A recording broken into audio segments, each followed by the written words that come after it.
I definitely should have had some news lined up to say, oh, and it continues to play even after. Oh, I thought you were going to have a headline. Oh, I don't have a headline. Breaking news. We're recording at my place. Breaking news. I was dying with COVID for 10 days, but I still think it's fake. Vaccinations do nothing, so don't bother getting vaccinated for monkeypox. I had 3. What the fuck was the point? Could you imagine how awful you would have felt if you hadn't had the 3? I don't know, the same. Yeah, okay, only one way to prove. Come here and I'll suck it out of you. Let me suck the vaccine out and then I'll give you COVID again. And you can compare and contrast. You know, honestly, as far as symptoms of an illness, I can live with them. Okay.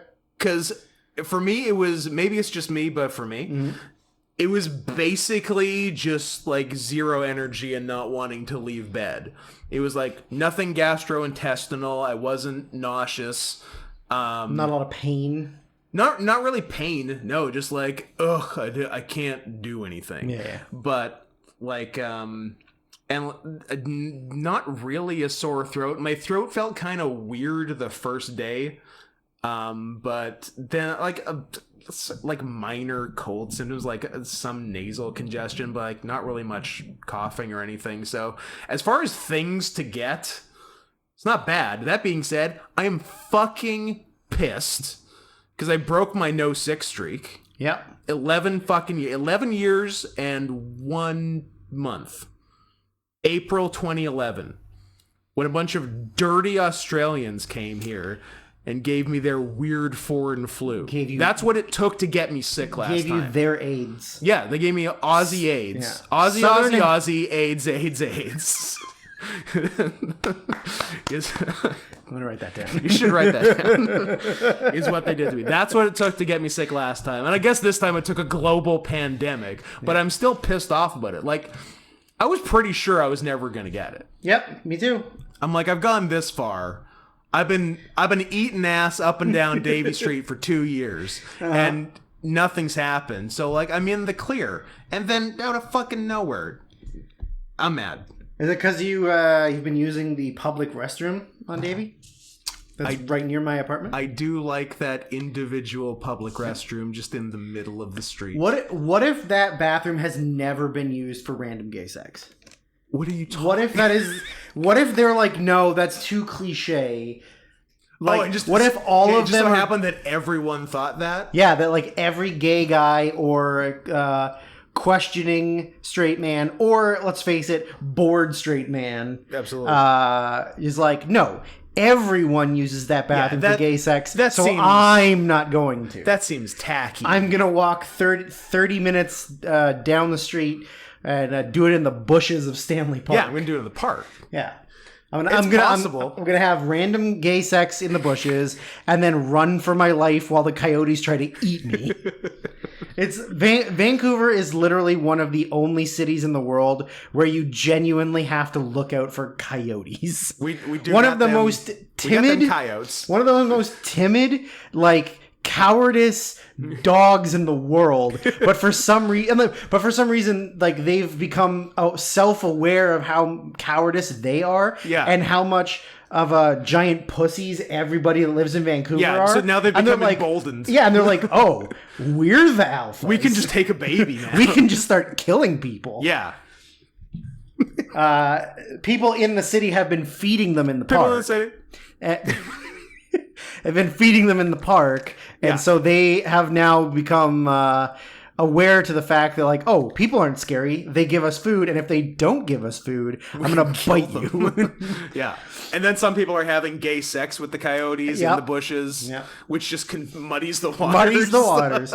Because then they're like, well, I enjoy the pleasure of the anal penetration, but I also want to eat your face. Yeah. And your titties.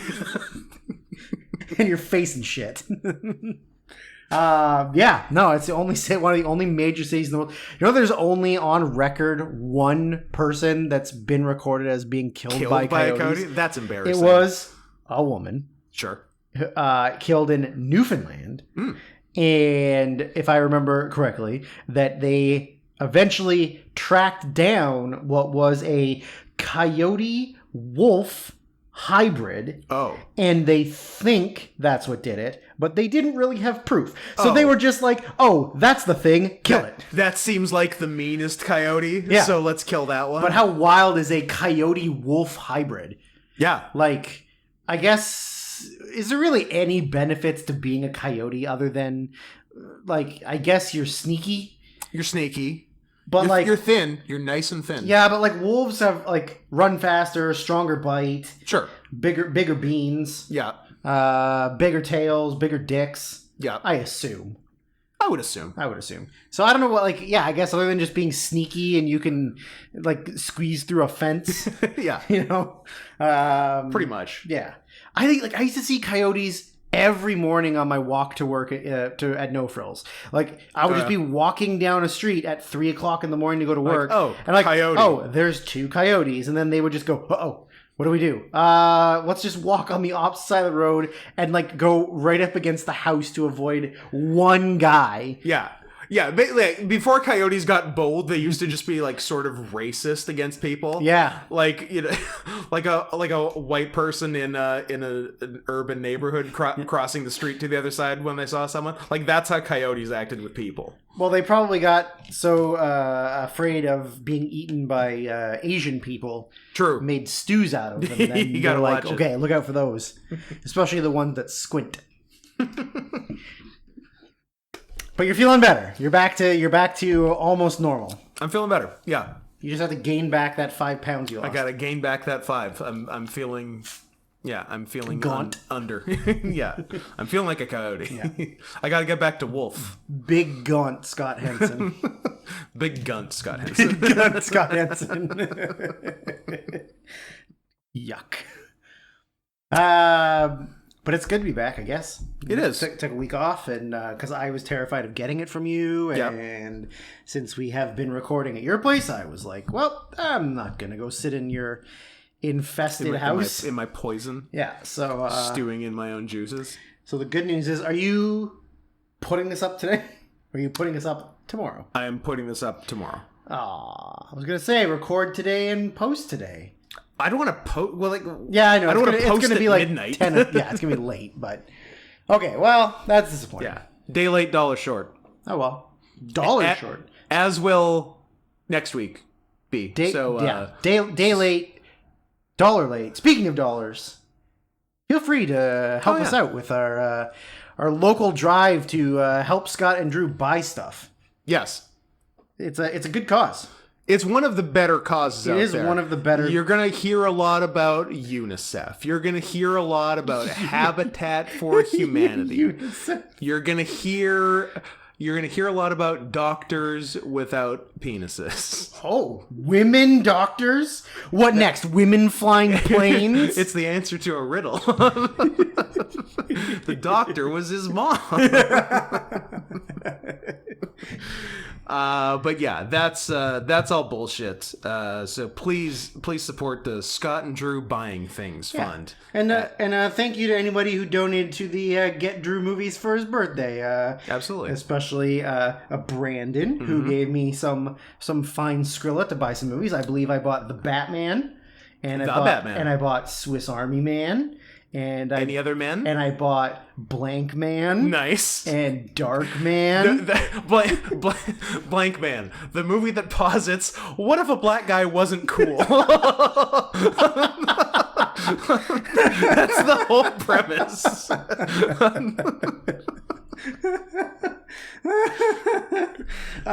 And I'm gonna preemptively give a shout out to friend of the show and friend in real life, Cole Crazy, who in theory has bought me movie or movies for my birthday, and if I show up on Friday and he didn't, I'm gonna powerbomb him until he farts in my face again like I did last time.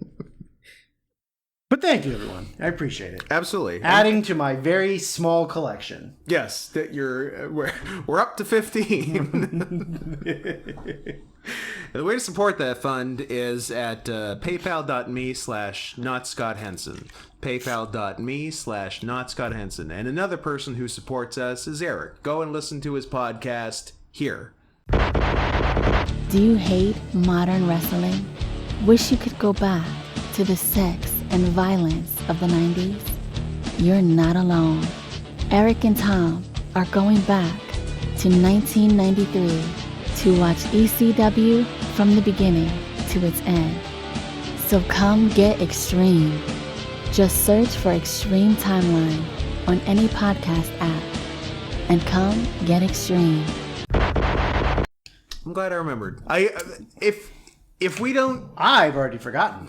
if we don't record for a week, I forget how to do everything. Is that why your hands are in the air because you don't know where to put them? I'm- or is it because you just don't care? I don't I don't know what to do with my hands. I'm gesticulating wildly.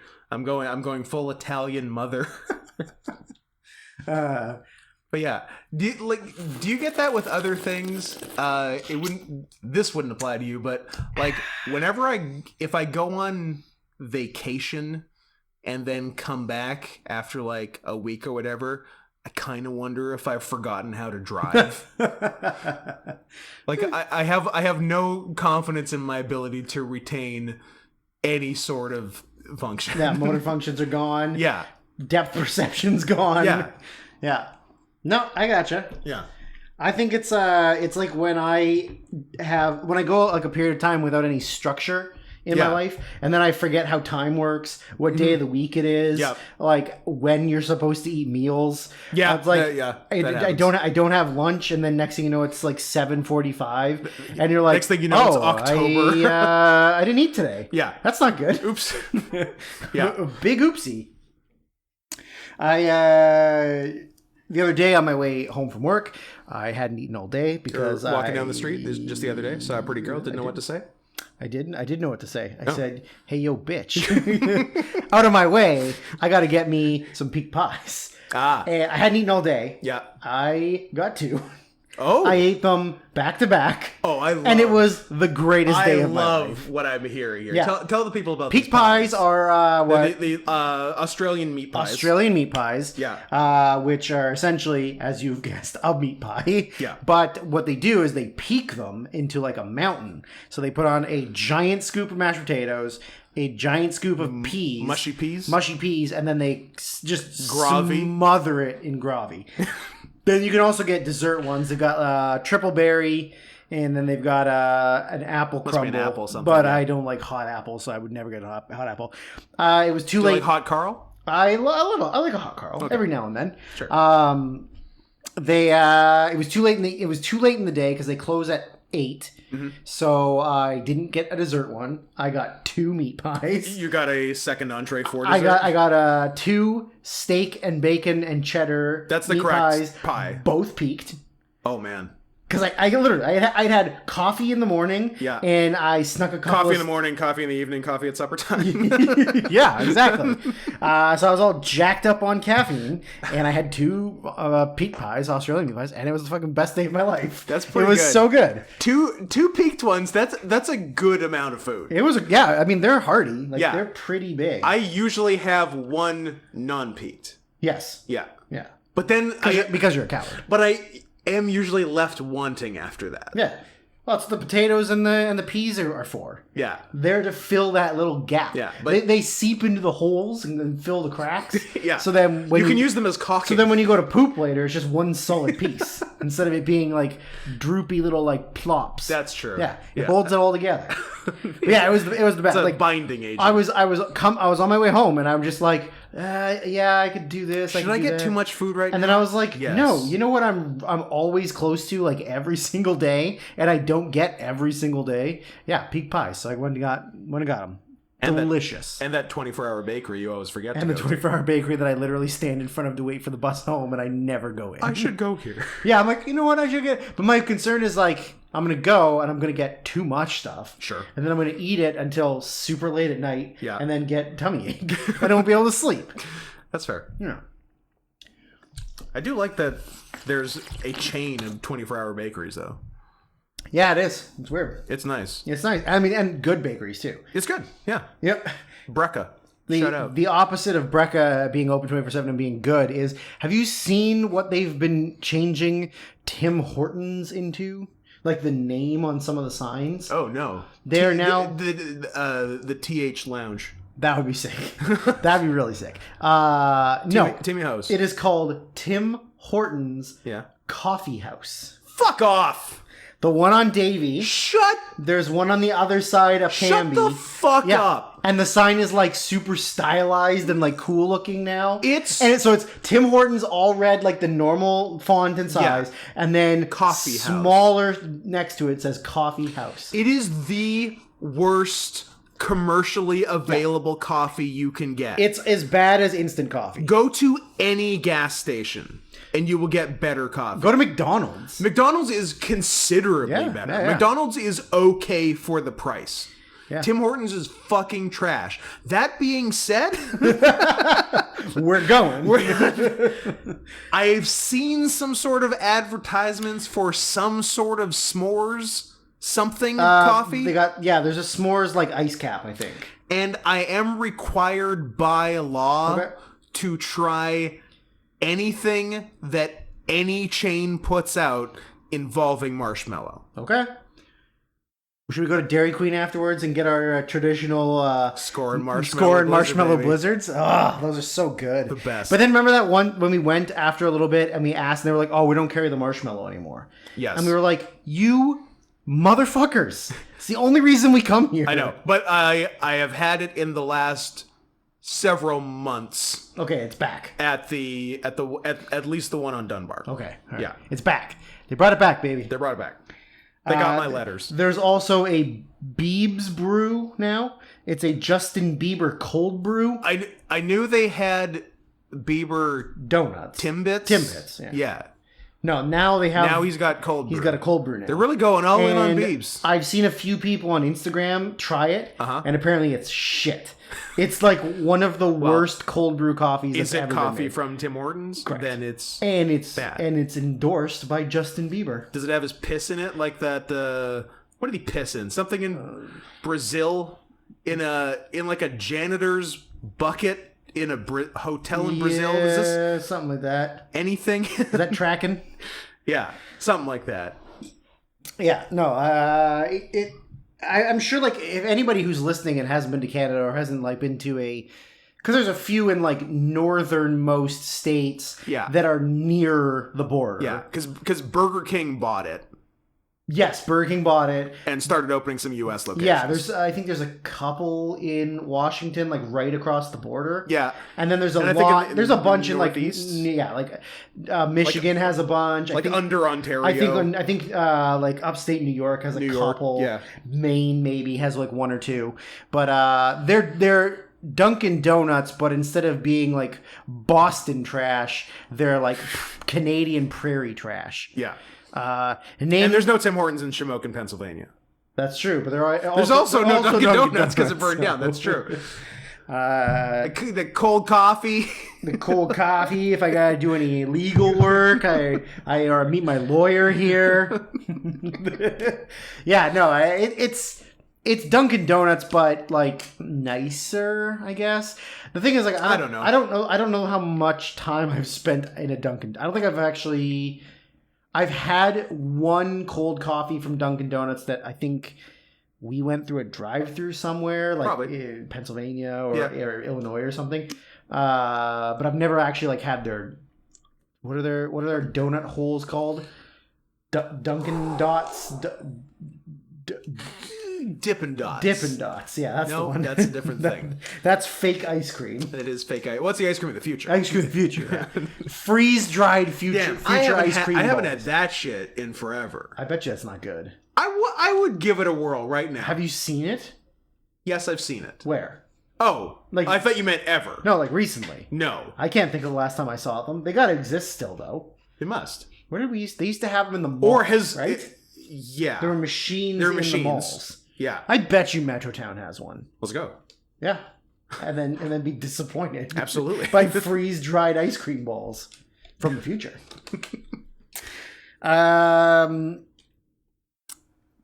Yeah, I don't know. I have no more Dunkin' Donuts Tim Hortons talk. Sad. I mean, unless you want to keep going, I can give you the history. I can give you Drew's professional hockey corner about Mr. Tim Horton.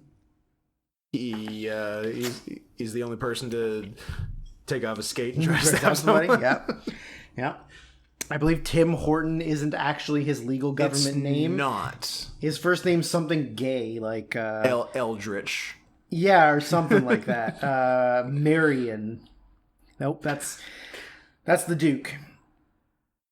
That's the maid. Tim Horton is Miles Gilbert Horton. It's called MG Horton. That's a good name. MG Horton's is what? MG Horton's good. Tim, famously short for Miles. Played 24 seasons in the NHL. That's a lot. And then died in a car crash while he was drunk. That's right. At the age of 44. Let's celebrate him. And then Did he take anyone with him? Nope, single Yeah. car accident, just him. I wonder. Oh, just him in the wall. Just him in the wall. I wonder if how much his family made on the sale of it. Oh, a lot? Yeah, I would imagine that it merger with Burger King. 2014 American fast food burger chain. Wow. A lot? Oh my god. $18 billion. Not bad. That's fucking insane. I would I would sacrifice any member of my family in a drunk driving accident for $18 billion. Yeah, man, that's a lot. Also, I could probably use that money to bring him back to life.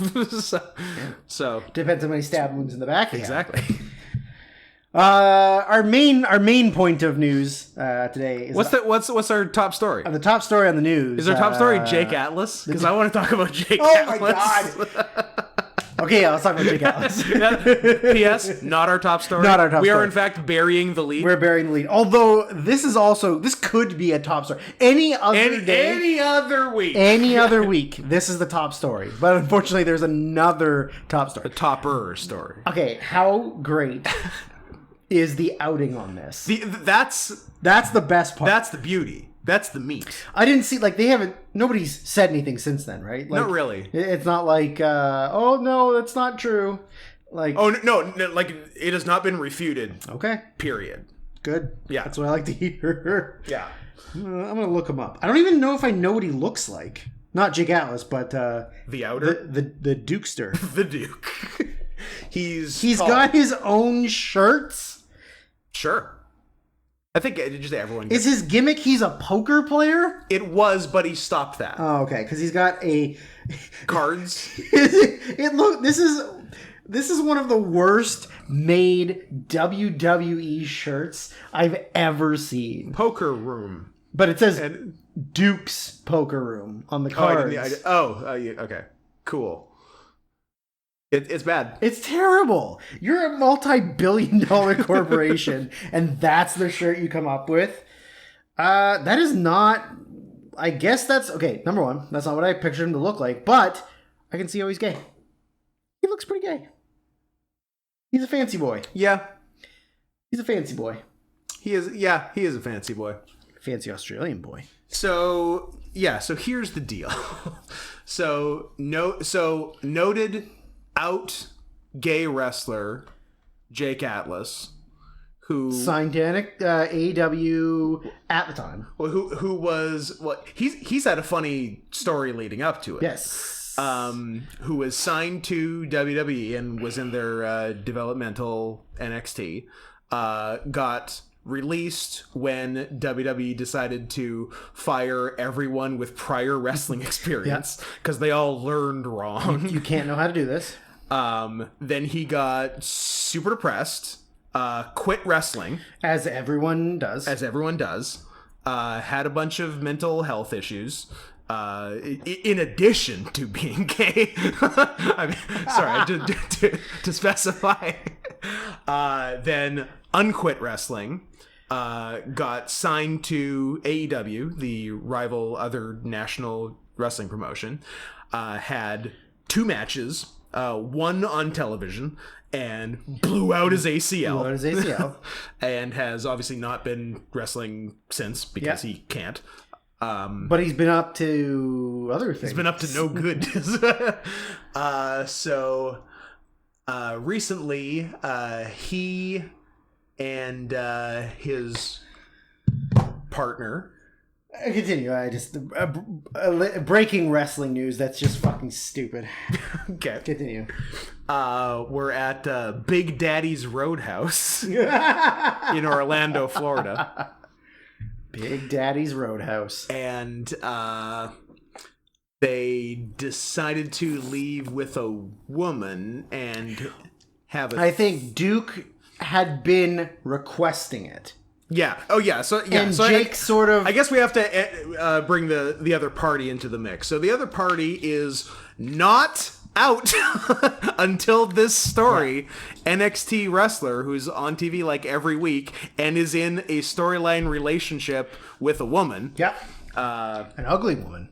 A very ugly woman. Which... I don't know, both of them. He was with Persia Pirata. Oh, and she's gone. And now Indy. they're doing Indy Hartwell. Yeah, Indy's gross. Both of them are gross. Yeah. Are they both Australian, though? Yep. Oh, that's nice. They fired the other two. They fired the Iconics. Yeah. And they're like, I don't know, find uglier women. Oh, these two. Come in. Well, at least he's staying with his own kind. That is true. He's getting the 10% discount. That's true. Yeah. He's getting that 10% stay within your own race discount. And accent. And accent. There you go. Maybe that's extra 5%. It might be. 15% if you date your own accent. Or marry your own accent.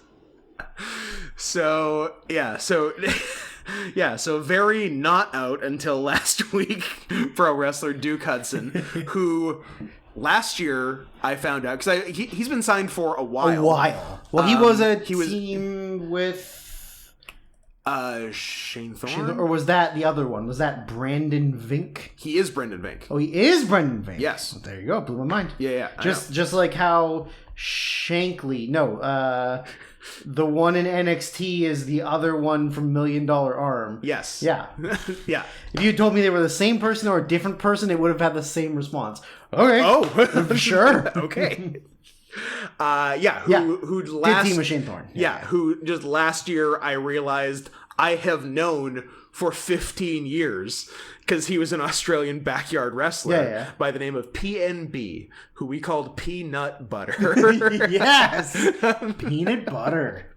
And I'm like, oh, he's like a big national TV pro wrestler now. Yeah. And also fucking a man.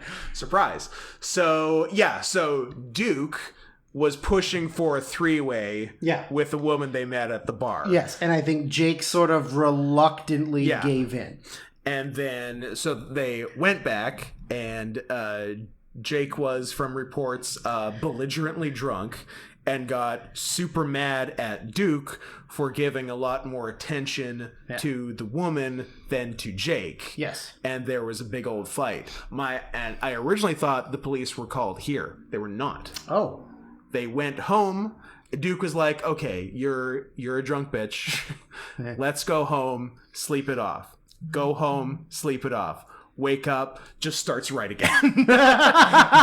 Jake is still pissed. Then the cops get called. Wow. Yeah. That's pretty funny. Yeah. It's actually funny. That's really funny. See, like, I will admit I've never had a threesome, and I don't think I want, because I can barely have a twosome. I can barely maintain an erection when there's more than one person in the room. Yeah. I'm not ready for the advanced I just class. don't think... I think I would be under too much pressure to perform. Yeah. Like, I would be like, I have to do really well at this, and I'm not good at that kind of pressure. No. But I would imagine... and I know one specific pay pig who could probably share some information on this, that when there's a threesome, there is going to be a lot of attention paid to the third party that's not in the normal couple. Yes. Because you could just do stuff normal couple anytime, whenever, but now that you have a third person, a special occasion. Exactly. But if one of the two is not interested in the pieces that are being brought to the table by the third party, of course they're going to be a bitch about it. Yep. And of course they're going to commit domestic violence. Absolutely. Yeah. That doesn't surprise me at all. Apparently he scratched him up. Oh. Yep. and tore up some of his clothes. Oh. And then left with his dog. His dog or I think his own dog. his own dog? Yeah, I don't Okay. think he stole. Oh, if he kidnapped the dog, No, I don't think that's death right there. I give him lethal injection. What you talk about kidnapping dogs every day? Yeah, but it's fine when I do it. Oh, okay. I'll kill that guy and steal his dog. I can but do it's it. fine. I'm straight. I'm straight. But if a gay guy, Gay does man it, kidnapping a dog? The very idea. the very idea. So, but nothing's come out since then, right? No. No. So that's just where they're at. Yeah. But it's just very funny. Yeah, it's very funny. That just this other wrestler got completely outed. Completely, yeah. And like, I don't think anyone really knew. Nobody knew. Yeah. I never heard about that back in the day from other Aussie backyarders. No, I knew nothing. So that's interesting. Yeah. The breaking news that I was responding to is that Balor turned heel and they kicked Edge out of his own faction. Okay. That's weird. All right, whatever. Cool. Good thing you cut your hair to look stupid. Good thing you got that eraser head haircut. Yep. Anyways. Top story? The top story. Hit me. Finally. Involved. I mean, people got to earn it. They do. But you know what? If they donate more money, then they can get the top story the top earlier. story earlier, yeah. Okay, The more money I like you donate, the faster we get to the top story. PayPal.me/NotScottHenson. So, some of you out there may be familiar with the television show 19 Kids and Counting, which followed One of the best. Followed a Christian family. What was that? Was that on the Learning Channel? Yeah, there's definitely a lot of learning going on that channel. We do the learning. That's where we do the learning. That's where they teach us stuff. 19 Kids and Counting. Fucking Honey Boo Boo. 19, 20, 21. There, so you're counting. You're learning. True.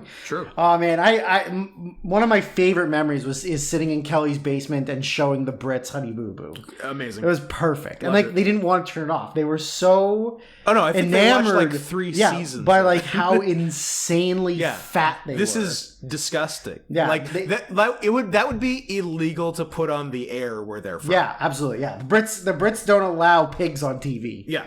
Except for in the U.S., it's only pigs. Pigs and that's it. Yeah. Maybe a hog or two. Maybe a thick hog. A thick hog. Certainly. So in the show, there is the oldest son of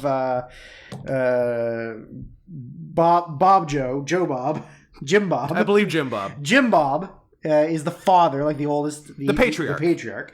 So the oldest son, Josh, who you may have, you people may have heard that in 2015 there were accusations against him that he did some diddling of family members to one of the younger sisters. Yeah, including two. I think it was 2 of his younger sisters when he was a child. Yeah, and I believe his father's stance on that was just boys being boys, just locker room talk, horseplay. Fair enough. Playing doctor. Now, yeah, this story I know. That story, I think a lot of people know that story. And, but apparently there's a new story. Well, I think the family sort of, swept it under the rug, and the sisters involved kind of, for lack of a better term, played ball. Were into it? They were into it. They were into mainstream incest pornography. Sure. But yeah, I think 19 rapes and counting. That's a good. I wonder if that exists. I'll look it up later. We'll look it up. They call me Johnny 600 if they know the truth. I love that. If Cody got me that on Blu-ray, I'm going to be so happy. It is genuinely one of my favorite movies. Yeah. So yeah, that was kind of like slipped under the rug, and the family sort of like, no, it was a gag. It was joshing. That many kids in the house, something's going to happen. Well, yeah. If you don't let them out of the house, and they're all horned up at like the age of 12, what are they going to do? Not molest their 6-year-old sister? Yeah. Come on. So, in May, so early May, I guess. No, sorry, end of April. Okay. He was... Certainly, it's Q2 2022. Q2. Yeah. He's facing up to 20 years in prison. Okay. After being convicted of possessing and receiving child pornography at the end of 2021. So recently. Quite. He has officially he was officially sentenced to a little more than 12 years in May 2022 and has since appealed the judgment. But barring the appeal going through, he's sentenced for 12? 12 years, yeah. Okay. So, the follow-up question. Was the pornography of his sisters? No. Sad. That's sad. So, the U.S. Attorney's Office in the Western District of Arkansas. Why it can't just be the District of Arkansas? It's got multiple districts. They revealed the nature of the charges. Why? In a press release. Oh, I thought you meant the nature of the pornography. Oh. Scott, I want you to sit right back and I'll tell you a tale. Oh my God, a tale of a fateful trip? Yeah. So their statement was, a Springdale man was arrested yesterday for receiving and possessing material depicting the sexual abuse of children. The release began. According to court documents, Joshua James Duggar, 33, allegedly used the internet... age of the Lord. The age of the Lord. Allegedly used the internet to download child sexual abuse material. Duggar allegedly... That's a thing they're doing now. They're not calling it child pornography anymore because that sounds too hot. Now it's child sexual abuse video. It's abuse because it sounds bad. Yeah, you're right. Yeah. Because porno sounds sexy. I listened to a good podcast, Hunting Warhead, if anyone wants to check it out. But it's like the biggest like tracking down like the biggest child pornography like distributor in the world. Wow. And was it that guy that got busted somewhat recently? If it was somewhat recently, probably yes. Okay. Yeah. I don't. It might have been in the UK. He got busted with like. Oh, it's every bit of piece of child pornography that's ever been invented. You wouldn't believe. But yeah, they made a point of calling it child sex abuse videos and not child pornography because child pornography sounds cool. Duggar allegedly possessed this material, some of which just depicts the sexual abuse of children under the age of 12. Okay. So pretty young. So he can't make the ephebophile argument. Yes, he cannot. Like, these are fucking kids. These are kids. Yeah. He was detained without bond. When he was released from jail in May 2021, he was allowed to see his children with supervised visits, although he was not allowed to live with them. The news of Josh's arrest came days after his wife Anna announced the pair was expecting their 7th child. So he is one of 19 children. He's one of 19, and he is expecting his 7th child. Every single one of them has like minimum 5 kids. So Ma and Pa Duggar have how many grandchildren? 75. Holy shit. Yeah, it's something insane like that. And all of them are married. All got married young. No shit. And all of them have 5, 6, 7 kids. Like, all of them. And they're all going to vote. Yes. And that's why democracy doesn't work. The only form of government that works is a benevolent dictatorship. Yes. That's it. Yes. I have said this before. I will say it again. I will defend it to the death. Pol Pot 2.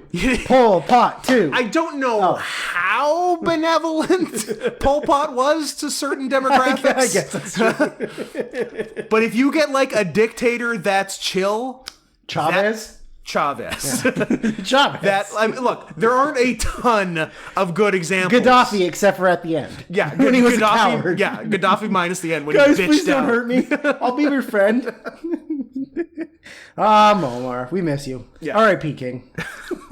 So, while the Duggars have acknowledged Josh's behavior was wrong, multiple family members, including his wife, mom, and Jim Bob, have publicly supported Josh and attended his trial. Okay. In May 2022, Michelle and Anna, so his mom and his wife, sent letters to the judge praising him and pleading that he get a minimum sentence of 5 years because of how good of a father he is. So I guess it's fine. See, like their mindset is, He can watch bad things happening to every other child in the world. Yeah. But he loves He's good his with these kids. So as long as it's not his kids, These please kids. don't put him in jail. Yeah, these kids aren't in pornography. Exactly. These kids are higher than these kids. They're white. These aren't. Maybe. They're probably white. They're probably white. So then this article goes on to talk about that back in 2015, he made headlines when resurfaced court documents revealed that he molested 5 girls, 4 of which were related to him between 2002 and 2003 when he was 14. Hold on. One wasn't? I guess one was a family friend or a friend of a sister or something. Interesting. Then there's... I want to talk to that one. See how she got in the mix. Yeah, that's true. So he made a statement about how, as a young teenager, I acted inexcusably, for which I am extremely sorry and deeply regretful. And then also again in my early 30s. Yes. And probably all of the years in between. So that was the, official statements. Yes. But then... Oh. During the court case, Mm-hmm. Oh, was his lawyer Indian? Your Honor. And he got off? He got off. It was a mistrial? Mistrial. Yeah. Indian judge gets you a mistrial. Or Indian lawyer gets you a mistrial.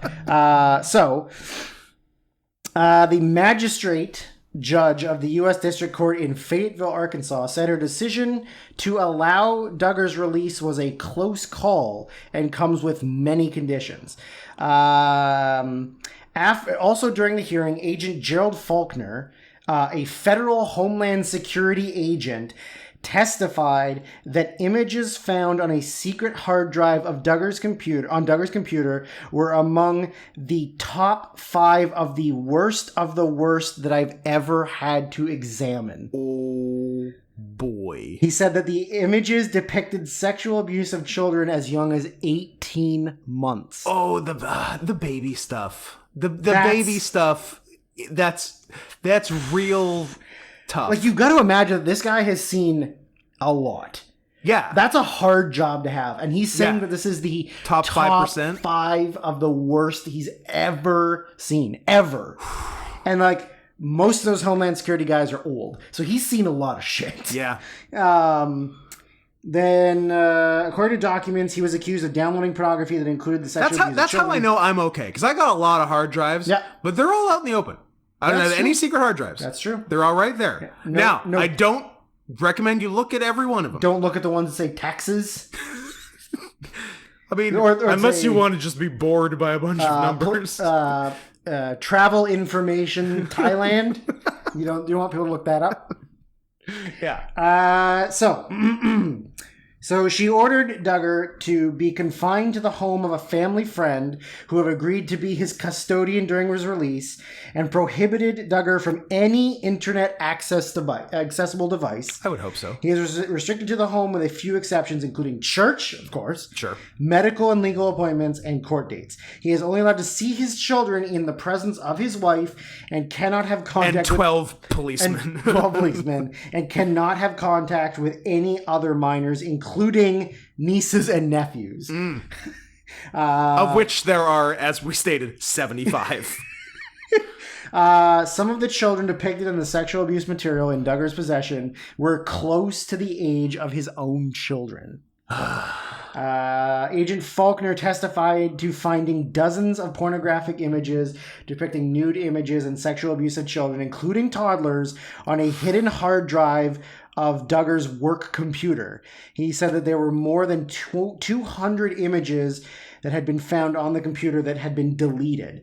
In the investigation... Did they get in there and find them? They dug them up. They dug deep. Now, here's something that I hope you find as funny as I found it when I read it. In their investigation, agents found that Duggar had installed Covenant Eyes, a monitoring program intended to keep users from viewing pornography. So it's a Christian app. Oh, I love you this. can download on your computer. Yeah. So that it blocks out everything. The Christian-oriented program would monitor Duggar's internet usage and send reports to his wife. His wife installed the program on the computer because she knew he was a pedophile. Oh my God. She knew he was doing it, and she installed it to monitor what he was doing on the internet. And then saw And what then he was saw, doing on the well, no, internet. here's the thing. So, Okay. however, Duggar was able to bypass Covenant Eyes He's a by hacker. hiding the materials on a hard drive that was not being monitored by the program. Gotta go external. Gotta yeah, go external. Exactly. So the program was only monitoring the hard drive of the computer, Right. not the hard drive that was plugged in. Makes sense. So that was how he was able to do it. If convicted, Duggar, who is married and has 6 children, could face up to 20 years in prison and fines up to $250,000 on each count. That's the thing. That's where they get you. Which, look, I don't want to go on record as defending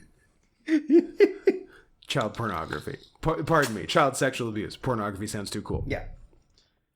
But I think that's a raw deal. Raw deal. If you get busted for 200 images of child pornography and each one is its own charge, Yeah. I don't Yeah.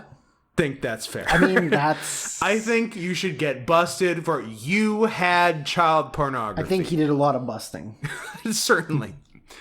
But image by image is I think unfair.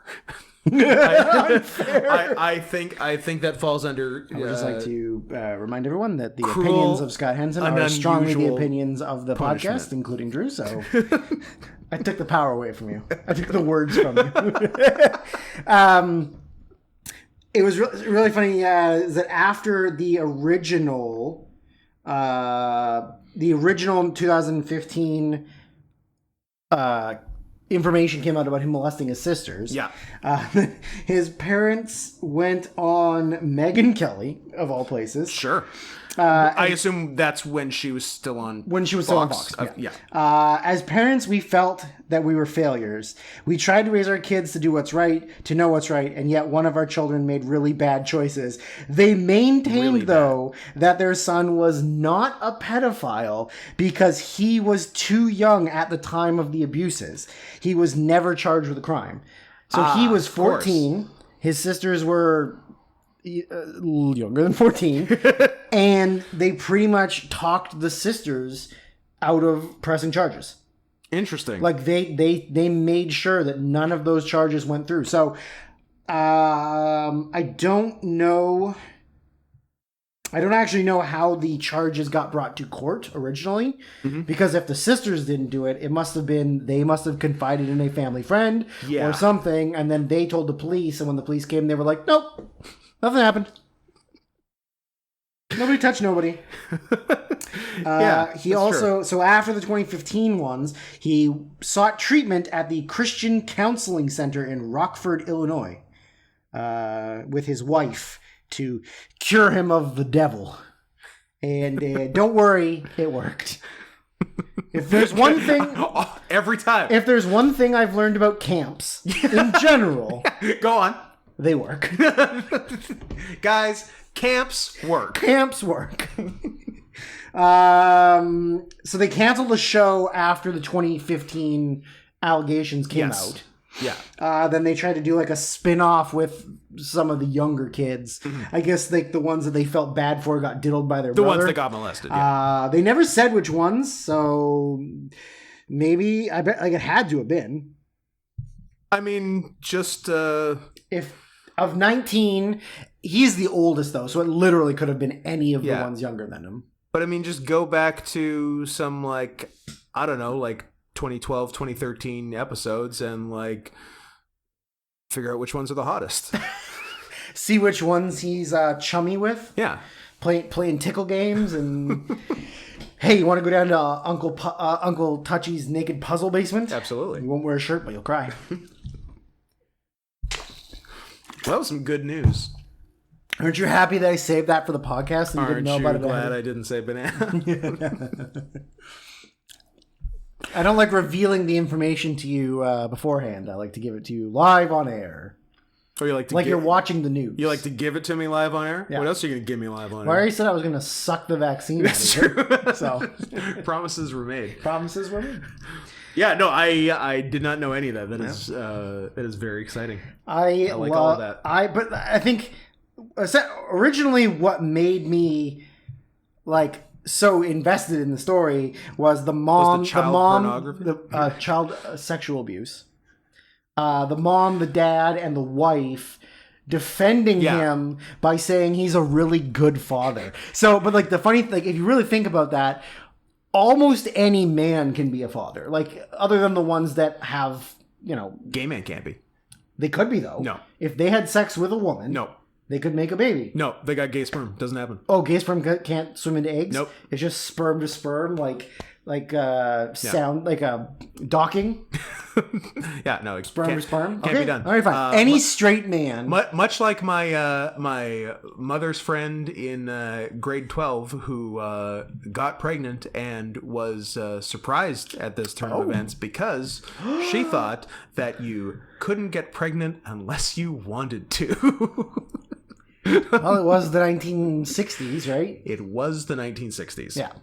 Well, there was a lot of misinformation back then. It's true. You didn't know what was up, what was down, backwards was forwards. Yeah. But like almost every man, straight man, fine, whatever. Yeah. Can have a baby, right? Correct. Like except for the ones that have a medical condition or, if you've chosen to get snipped or whatever. Yeah. You can have a baby until you're like 80. Yeah. Like you could keep making babies. Yeah. So the defense that he's such a good father but like literally anyone could be a father. Yeah. And that's also, their defense. Is he that good a father? Well, has he fucked his kids? Is that the bar? Yes. For him it is. For him it's the bar. Or at least according to his parents and his wife. But like, how brainwashed do you have to be by a religion that you, as the wife, know that your husband diddled his sisters and is jerking off consistently to some of the most graphic, the most heinous, violent child pornography, and you're like, listen, he loves his kids. He loves his kids. Like, it's so fucked up. He's made some mistakes, but he's a good dad. You know what? Does he make perfect life choices all the time? No. But does he kiss his kids goodnight every night and tuck them in? And that's it. Yes. And that's it. The covers come up and they stay up. Exactly. I think my parents would support me. Oh. If I got... I mean, like, they would come to my trial if I got busted for child pornography. Is that support, though? Yeah. I guess you would look at it as support. Yeah. Like, they would not be psyched about this turn of events, but I think they would come to my trial and, like, offer emotional support. Okay. I think would yours or would they disown? I think my mom would. I do not think my dad would. I think my dad would be of the stance of like, you dug your own grave, now you get in it and bury yourself, fucker. Yeah. I mean, that's possible. Like, I don't know for sure. But Scott, there's only one way to find out. Let's get busted. Let's get busted. Let's get busted busting. Yeah, exactly. Hope no one has Covenant eyes on my computer. We should install it on somebody else's computer and then just like get the emails sent to like us so we can see what's going on. Hey, Kelly, I know you don't listen to this podcast, but we're going to find out what you're busting to. Oh, look. It's more wolf porn. On his Windows 95 laptop that barely works. Oh, wolf coyote porn. Wolf coyote porn. Ooh. Kelly's trying to make a hybrid. How are we for time? We are at 54 minutes and 6 seconds. Okay. Why, you got another story? You got more stories? Yeah. Stories. Who doesn't like stories? I had one other thing. I finally, after a long time, as my treat for not dying from COVID, I finally watched that episode of The Boys Presents Diabolical. Yeah. Episode 4, I believe, titled Boyd in 3D. Okay. Which people were telling me I should watch because it has Catgirl TF in it. So, and I don't know why I didn't rush home the day. I think because I really wanted to temper my expectations because I didn't, for whatever reason, I didn't have high hopes. And I started watching it actually from episode 1, but it's like, it's an anthology. Right. Each episode is like a different like things. The first one had like no dialogue in it. And the second one was like some Seth Rogen shit. and this was like some other one. And they all have like different animation styles and stuff. So halfway through episode 2, which is the Seth Rogen, I'm like, okay, I don't need to. I can just skip ahead. I'm just going to where I need to go. I will say it's pretty good. Okay. It is better than I was expecting for sure. Okay. Yeah. It the premise is Vought Industries or whatever has I don't know, goo that No, my goo. yeah. It was like, they didn't like explain it well. They just needed to set up the premise basically. Goo that you just put on and it basically does whatever you want. Sick. Physically. P.S. Gotta get some of that goo. Can it jerk you off?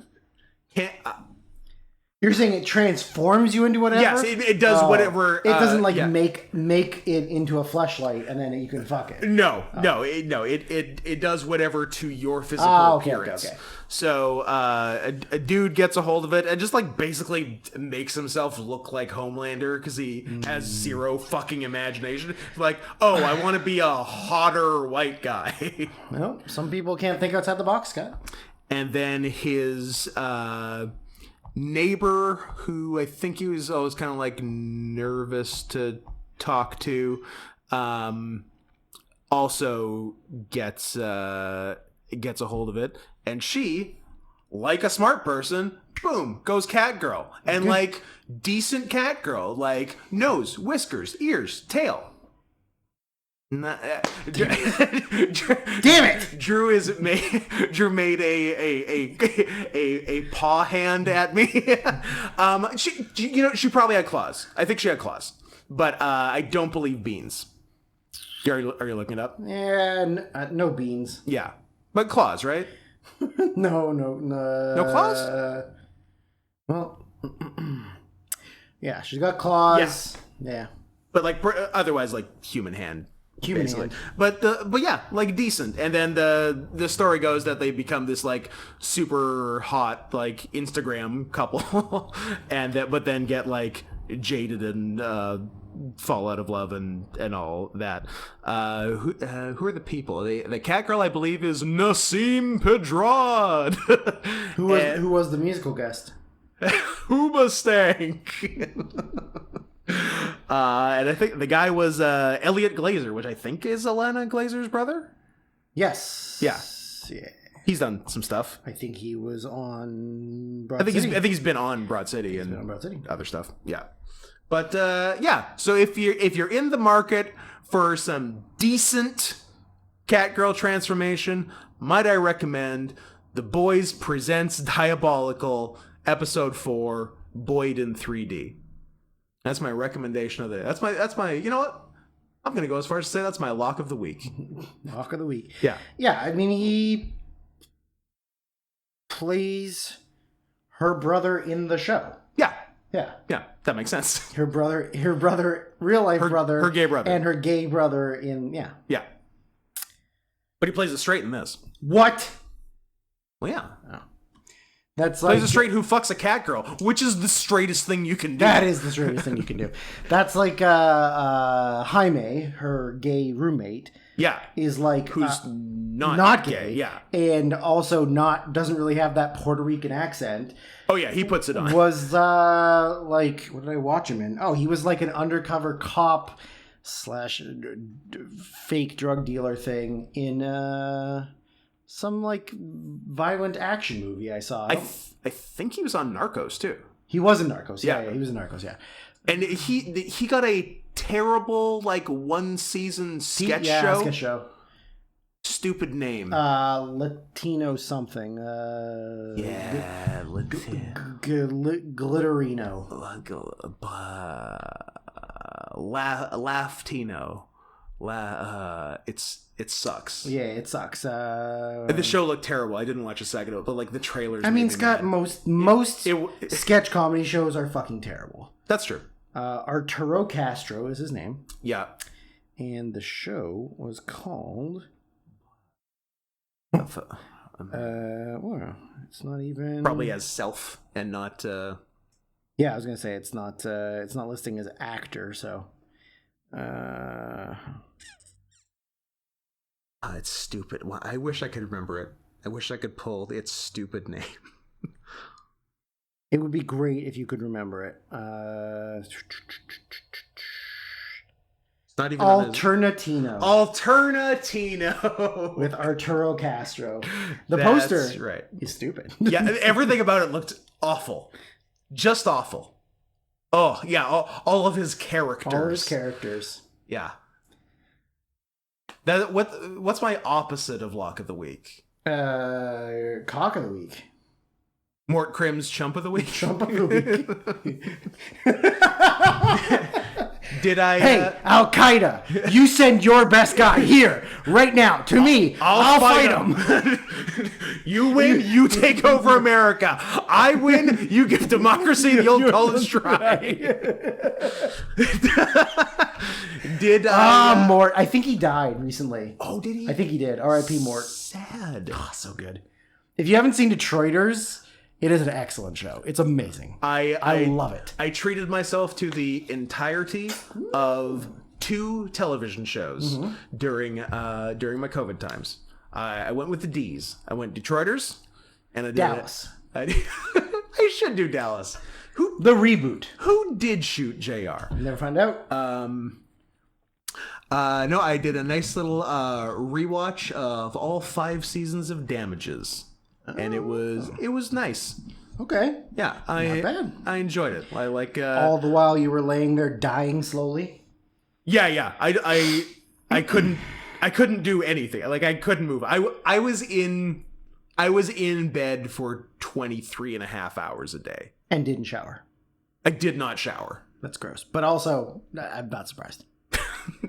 Yeah, no, I went, I think it was 9 days without a shower. Is that because you didn't need to, or because you were so tired you couldn't stand up in the shower? Both.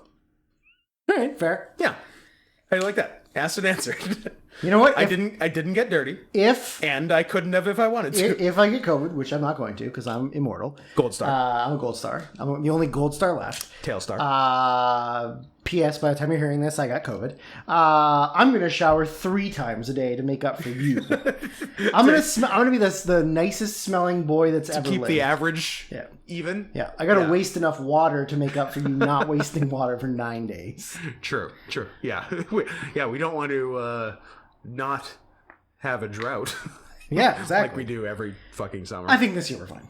This is the good year? This is the good year. This is the year where we finally get to keep almost 90% of our trees in the province.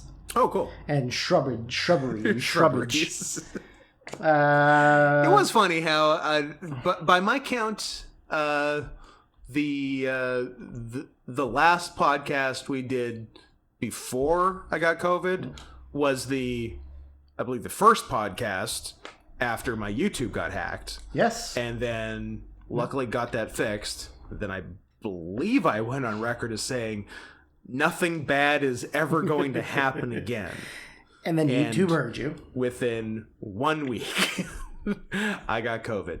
I don't think that's fair. That's not fair. No. And nothing bad will ever happen to you again. No. Did you pay for parking?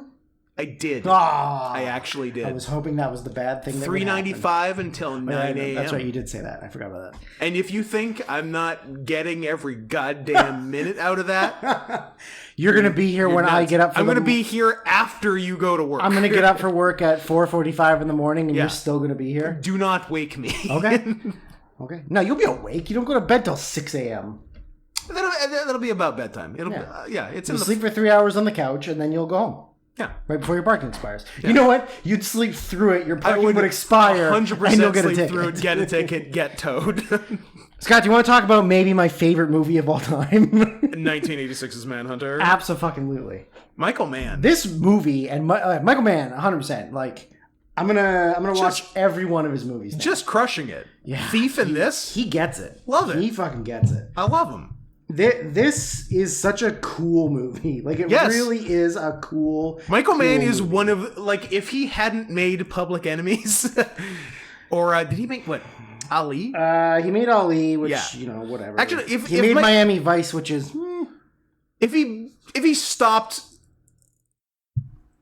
in the year 2000, if he stopped at the millennium, the millennium. because Well, Ali was the millennium. that was after, right? That was 2001. Yeah, so if he had stopped before that, then he's maybe the coolest director. Like, him and Scorsese might be the two coolest directors of all time.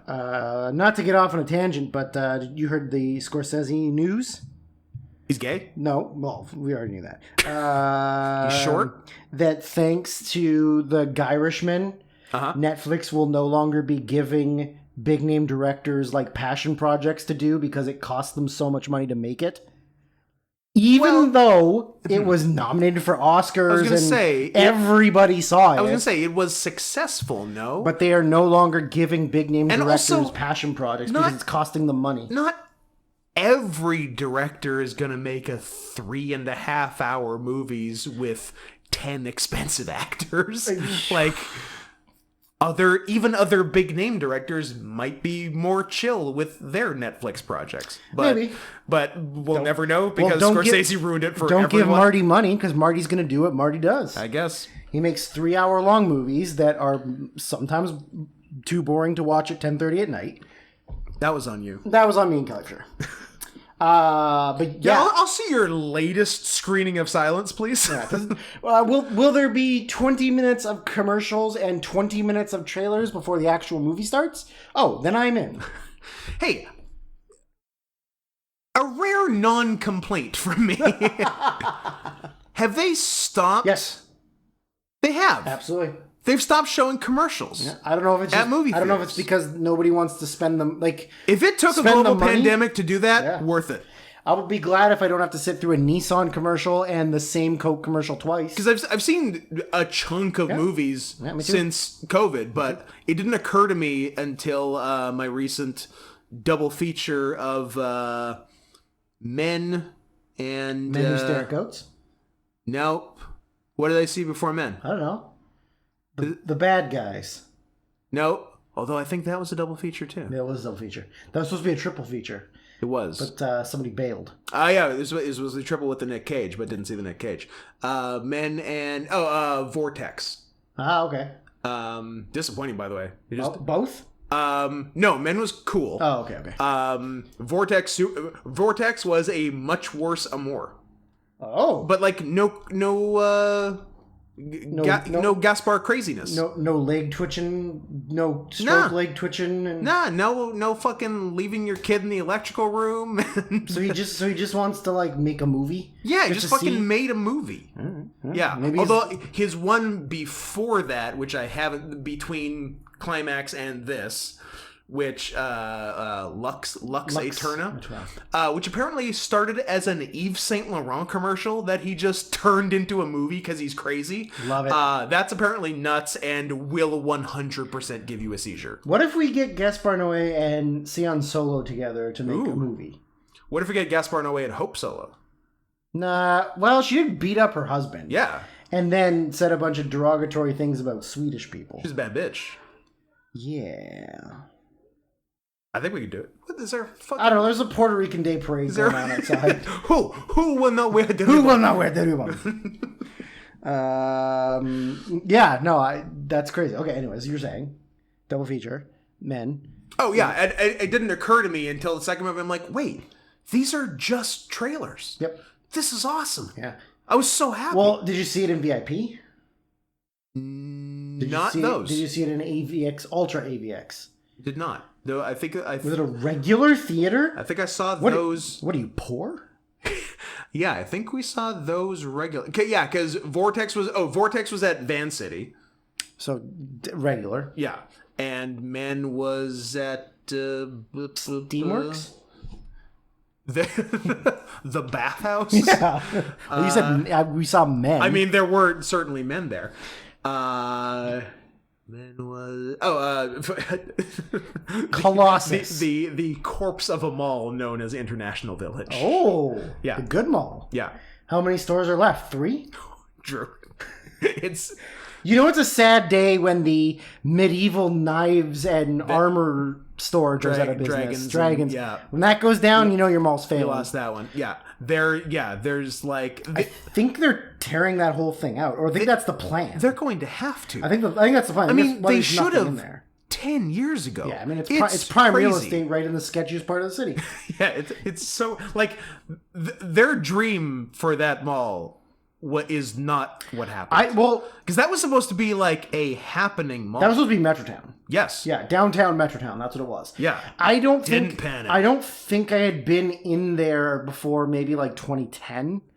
And even in 2010, it was like half dead. Oh no, it was a ghost town. Yeah, 12 years ago, it was easily a ghost. Yeah, I'd never seen it with a fully rented out. No, yeah. The only thing that's left in there really that anybody goes to other than theaters, there's there's a cafe and there's an escape room. The cafe. No, there's the cafe. Yeah, there's the cafe. That is where Sebastian is from. And there's several escape rooms in there. There's 2 escape room places in that mall on the upper floor. And that's it. Yeah. Even the food court has nothing. The food court is because for a while there was a Taco Time. Yes. That's closed. One of the remaining Taco Times. There are now 0 name brand locations at the food court. It is just one little slurps. We'll get to it. Little hamster noises. We'll get to it. Yeah, 0. There's just one of each East Asian ethnicity, and they're all just like one-off. Yeah. There's like a Chinese, a Thai, Japanese, a Dirtinese, a Vietnamese, a Thai, an Indian, and everything. Laotian. Always forget that nobody ever remembers that Indians are Asian. I know. They're part of Asia. Russians are Asian. That's true. Crazy. Kazakis. Afghanis. Uzbekis. Yeah. Jordanians. Turkmenis. Omanis. Yep. Yeah. But yeah, that's what a terrible place. Awful. Awful place. Just one of the worst. You want to get back to Manhunter? Michael Manhunter? Michael Manhunter? I'd love to. Yeah, man, it is awesome. I mean, the music alone, much like Thief, the music plays like a huge part in this. Yep. It is so cool. Yeah. And it also kind of has maybe one of the first. I mean, it's very briefly. It's one of the first movies. It's one of the first movies in color. But no, it's one of the first movies that I can remember that sort of has like vague found footage or like handheld camera horror stuff. Yeah, kind of. I don't remember really seeing that very much before that. Yeah, it does have a chunk of handheld stuff. It reminds me of Sinister. Which I'm sure you haven't seen. Bill Cosby. Even though it has Ethan Hawke in it, and you should watch it because you love Ethan Hawke, and so do I. I've seen Sinister 3. There's no 3, there's 2. Damn it. And the second one doesn't have Ethan Hawke in it. Shit! Yeah. Yeah, it does have... Insidious 3? There's an Insidious Chapter 3. Are Insidious... And there's an Insidious... No, there's 3. Are Insidious and Sinister the same movie? No. Are you sure? The Conjuring and Insidious are pretty much the same movies. Is Sinister and The Nun and Wish Upon, which I know you've seen. I have. It's all in the Wanverse. Wish Upon is the only movie in the Wanverse I've seen. Oh, unless... Malignant. Malignant. Yeah. I mean, one of the worst movies I've ever seen. It's so good. Oh, it's so bad. Just like halfway through, I'm like, why is he running so stupid? And then I go, oh, I understand that he's controlling the body, so it would run like that.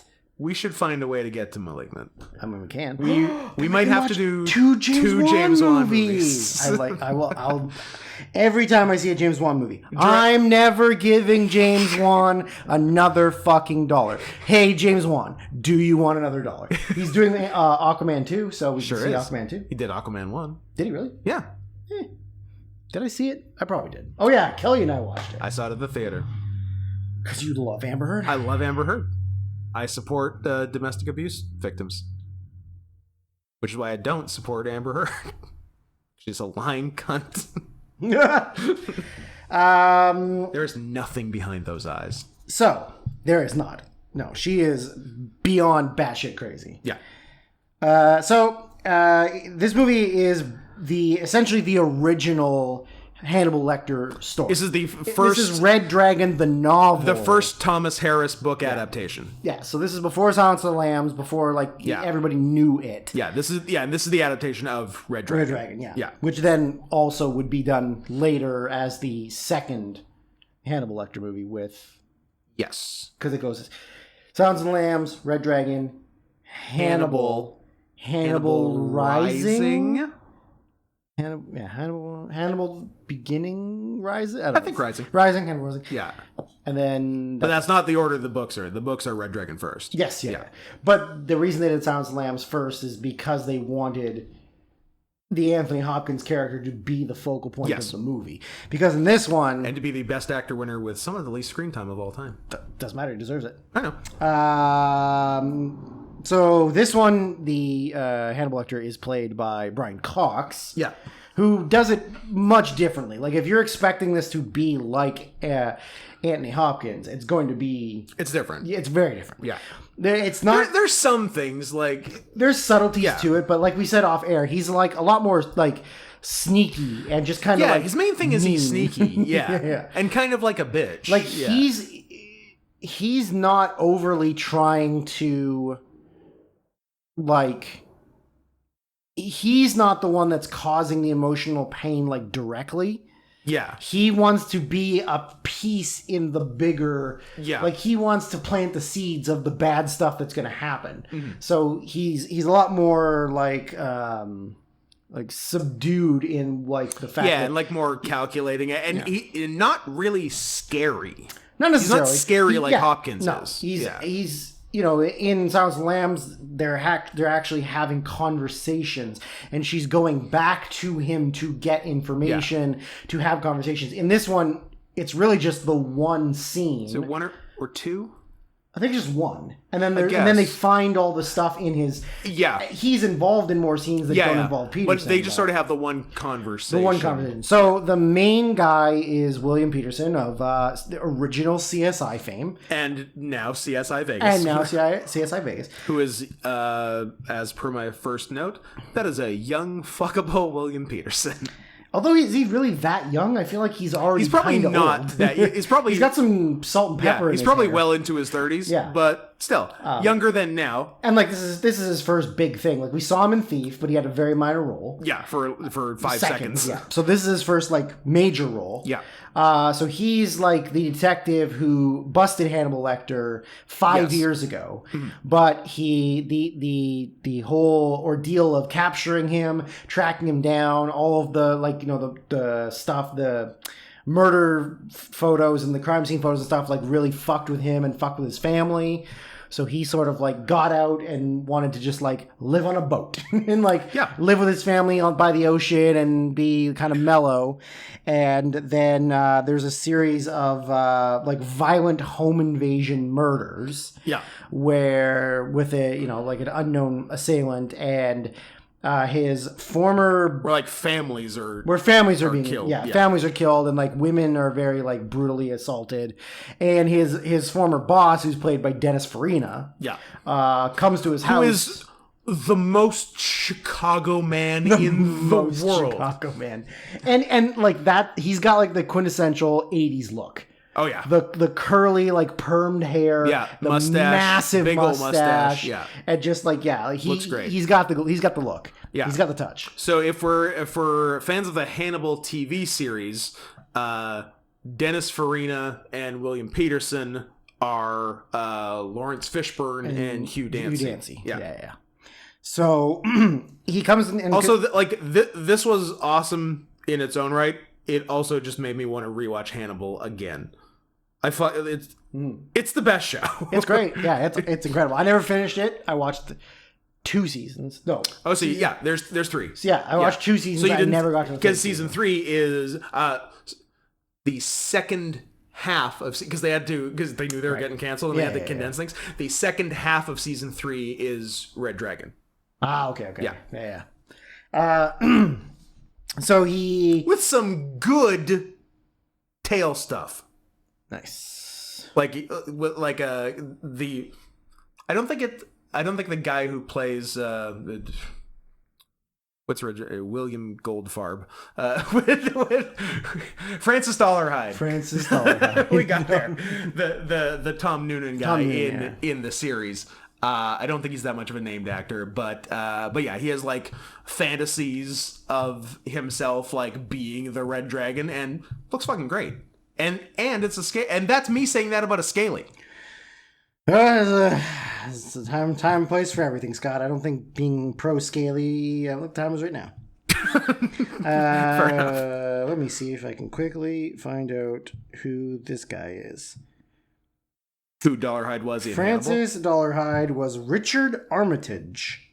Well, that's a name I know. He was one of the main actors in the Hobbit movies. Was he the Hobbit? He was like the main guy that went with Dildo and they did the thing.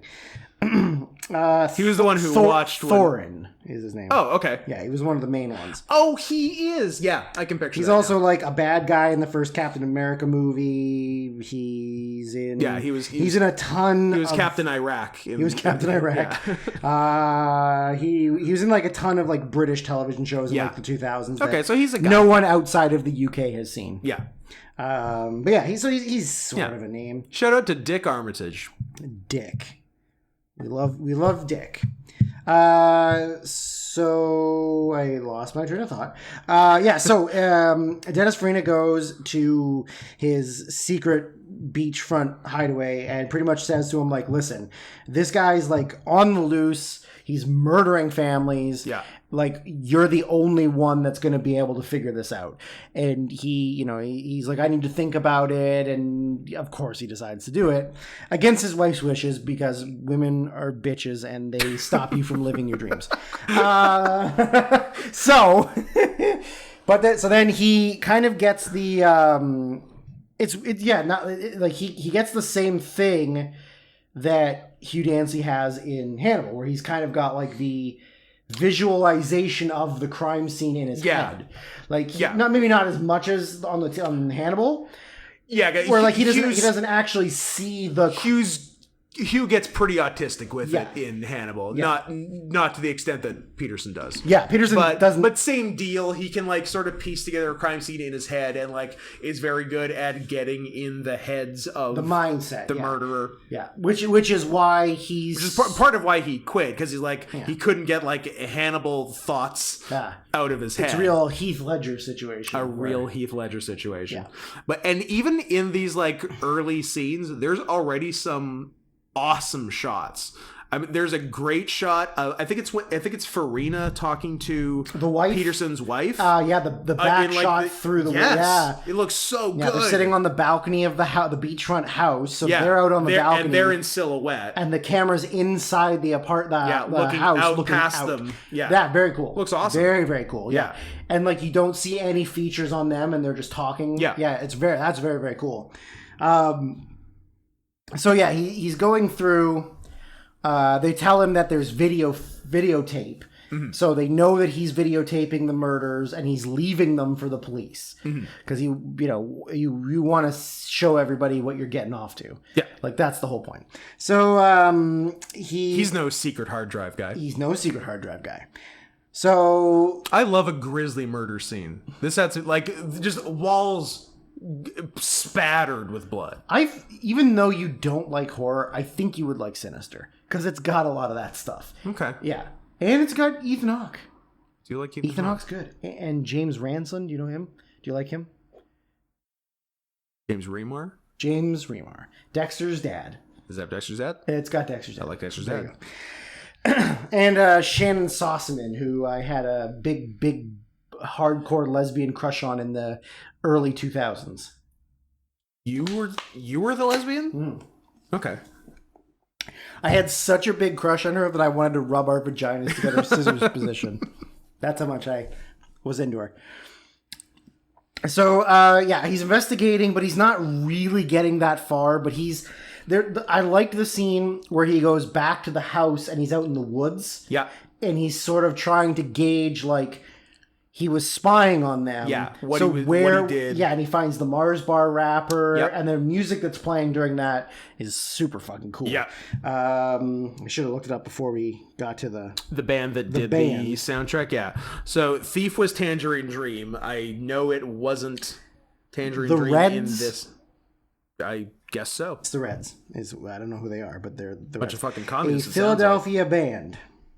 Well, they do good work. Yep, it was very, very good. Yeah. So so he's out in the behind the house of the most recent murder, and he's sort of like trying to visualize where this guy was, and he realizes that there's a perfect viewing spot, and he sits down on this log and can kind of see the house, and he looks down and sees this Mars bar wrapper on the ground, like in the leaves, but he kind of like gets the sense that he can't really see it, and then the music sort of like ramps up a little bit, and he looks up behind him, and there's a perfect like big carved out like sort of a knot, or just like where the tree splits. Yeah. And he looks up and he climbs the tree, and he can see He's like, like, perfectly "Ha-ha." into the bedroom. Yeah. Like that whole scene was Yeah. awesome. And he's like, oh, this fucker was here for a while. Yeah, like this too. guy was watching and like getting all the information he needed. Like that was an awesome scene. I really, really like that. Yeah. But yeah, eventually he kind of gets stuck on the details. Like he's got information, but it's not enough information to find out like who this guy actually is. And the only real decision that he has is he has to go talk to Lecter because he needs the understanding of the greatest mind he caught to help him figure out who this guy is. Yeah.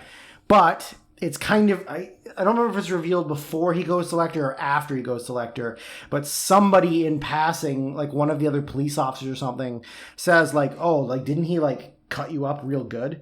Like didn't he like, he fucked you up? Yeah. And he kind of like shies away from it and stuff. But then when he goes to have the meeting with Lecter, and Lecter's making all these demands, and then he's sort of like playing like chummy with him. Yeah. Like they're buddies, but it's really upsetting Peterson like big time. Yeah. Yeah. He's shook. And then he he runs out of the building, like out into the parking lot. And just like drops hyperventilating. all of his paperwork. Yeah, he's like hyperventilating and like having a full blown panic attack because just being in the same room as Lecter has brought back like all of that trauma and stuff. That was great. Like because Cox didn't even have to do anything creepy. He was just generally like being a buddy or a chum, like asking him questions. Yeah. Sort of like, oh, I haven't seen you in so long. Like, how's your wife and how's son? the family? How's everything going? And then he goes, well, maybe you can get me this. And like, it's not like he's doing anything, but just the presence of being in him kind of makes him more evil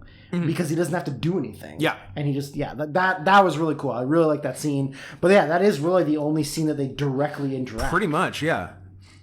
And I was trying to figure out if Brian Cox was doing like a slight Bell's palsy face, or if it was just a creep face. I think that's just his face. Or maybe, maybe I think he was just doing his his face. Yeah, Okay. I didn't really get that vibe at all. Okay. But I loved when, I don't know if it's when he was flying to Hannibal or from Hannibal or whatever, but when William Peterson's on the plane and then falls asleep on the plane, and the little girl sitting beside him sees these grisly murder photos. Yeah. I don't think it was supposed to be funny, but I thought it was very funny. It was kind of funny. Yeah. Like, he sits down like and starts like putting pictures in front of him to like dissect the crime scene, Yeah. and then passes out, and she sees all of it. Good, cool information about that plane thing.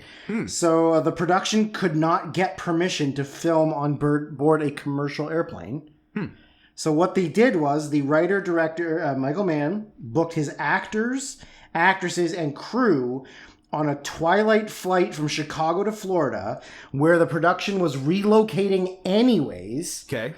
And then with a stripped-down camera, lighting, and sound equipment crew, they were taken on board as carry-on luggage. The pilots and flight attendants that appeared were just doing their job, and were given gifts of movie crew jackets afterwards. So they like guerrilla style filmed all that airplane shit. Huh. How cool is that? Awesome. Like it's the same thing with Ian Thief, where he got them trained on like all actual, that stuff. Yeah. Like that's why he's such a great filmmaker, is because he's like, no, I want the real shit. I don't want to plane on a soundstage. I want to film them flying. That's awesome. That is so cool. Michael Mann might be the coolest guy. Like legitimately, he's so cool. He's so cool. It's a shame that he made bad movies after this. I can't win them all. Another interesting fact about this is that this is the only Hannibal film where his last name is spelt with a K, spelled different instead of no K. Yeah, but that's just how it was in the book. Weird. I wonder why everything after that they decided it was just Lector. In Red Dragon, it's spelled with a K. But then so this is the only accurate one. In all other adaptations of his novels, it's spelled without the K. Weird. I don't know why. Why? What's the point? Why would you change it? Yeah. It's your character. Yeah. But maybe he didn't like the way that it looked. Like if it must have been the look of it. Looking at it, it kind of looks weird. But I guess it does look weird. So but that's because we're used to seeing it the other way. Okay. Yeah. Get the K out.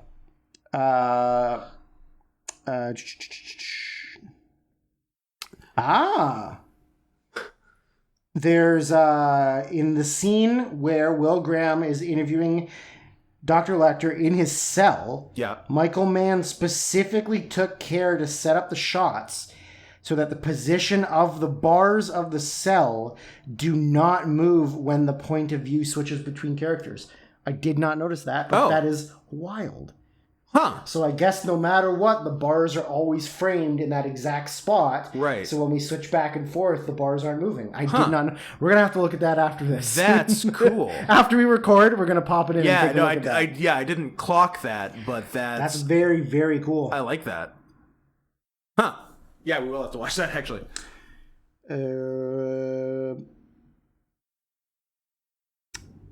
That's At the moment, that's all the information I have. That's all your fun facts. Well, there's more, but I'll do it as we get to it. Fair. So this whole time, he's trying to keep it really low key because he promises his wife that nothing's going to happen. So he says because the whole Hannibal thing got him so much media attention, and everybody's at the house and they're following the kid to school and her around and everything, and he promises. It's not going to happen this time. It's going to be low key. I'm just helping them out. I'm not leading the investigation, so nothing's going to happen. Yeah. So I wrote down, like in quotes, "I'll only look at evidence and won't get involved." The murderer knows his home address in the first half hour. It's so funny. It happens so fast. So fast. Don't worry, nothing's going to happen. Oops. You need to get out of the house. You need to run. So there's like a scummy photojournalist guy who finds out that he's back in town, and manages to catch him coming out of the Hannibal's prison. Yeah, takes a photo. It's in the Arkham news. Asylum. Arkham Asylum. Did you know who that guy was? The reporter. I know he's played by a redheaded lady in Hannibal. He looks much different when you would have seen him, because this is like early. He got more famous in 2009 and on. Is it Russ Tamblyn? Stephen Lang. Okay, he was in Avatar. He's the blind guy in Don't Breathe. Okay. Blonde, grayish white hair, very muscular. Gotcha. That was a younger version of him. Okay. Or younger him. Yeah. Younger him. So now that he's in the paper and, his wife is upset about it, and what ends up happening is I don't remember how it got to Lecter in the prison. I guess a guard or somebody. Yeah. They find a note in his cell from the Red Dragon to Lecter saying, like, I'm so happy that you're a part of the investigation. Like, it's such an honor to have you be involved in finding me. Yeah. That's incredible. And then... But they confiscate it from him. They tell William Peterson that they found it in the cell. Yeah, and that's kind of it. Like that for that second, nothing happens. Yeah, but then when it's happening is Lecter needs a phone because he wants to call his legal counsel. Yeah, I think it's kind of alluded to that he's concerned that news gets out that he's helping, that that the media attention might stir up reviewing of his. Yeah. And he doesn't want the attention. Yeah, I think that's sort of is what his story, yeah. So he gets the phone and they hand him the phone pre-dialed. Yes. And say, don't try anything. I love when the guard comes in, he's like, hey. But it's very fast. It's like, turn and face the wall, hands up. If you fucking move, I'm going to bear mace you. Yes. yeah. Like, it's very, like, he knows what's fucking up if he gets caught. Yeah. Yeah, I like that. That was great. Like, that's the thing, is the subtlety of how much of a psychopath he is great. Don't fucking move. But then, the funniest part is that he gets the phone. He picks it up and then then he goes, "Oh, I'm sorry, I must have dialed the wrong number." Hangs it up. Yeah. He pulls out a stick of gum with the like wrapper, like whatever the wrapper is made of. It's not even aluminum. It's just like some kind of foil, but it's a foily, metally thing. Yeah. And he hot wires the phone. He just he pushes it up against like the wires, the like connection inside the phone, which I guess connects him to the operator. Because the phone line is clearly like, I guess you can't dial out on the phone. Right. Oh, there's no rotor on it. Right. It's covered. It's got like a flat front on it, so he can't call out. Yeah. So what he does is he hotwires it, gets the operator, and he says, "Oh, I'm sorry, I don't have the use of my hands right now. Could you dial a phone number for me?" Yeah. And so he calls the phone number, and the phone number is the office of William Peterson. Or it wasn't his office. It was like, I think it was a university. Oh yeah, it was university. Yeah, it was university where he taught, consulted. Yeah, it was where he did speeches on the Lecter trial. Yeah, and then he says, and then he got like the guy's secretary. Yeah, and he's like, "Oh, I have go through the Rolodex." Yeah, I have a book I need to send him, but I lost his address. Could you get me his home address, please? Flip through those cards. You irresponsible bitch who shouldn't have given it to him. Scott, it was pre 9/11. You could trust everyone. I guess that's true. Yeah. Nobody was bad before 9/11. I guess I've forgotten. Yeah. I guess, having been born so much after 9/11, it's hard to imagine the level of trust that was going on before. How old? In 2001, I was in grade 10, and it was September. I was in first year uni. It was September. So was it? I forgot. Oh, no. But Scott, that's the one thing they told us is don't forget. 2001, I was 15. So you had 15 years of trust. Well, I built up 15 years of trust, but I have now been alive more years after 9/11 than I was alive pre 9/11. Yeah. That's crazy.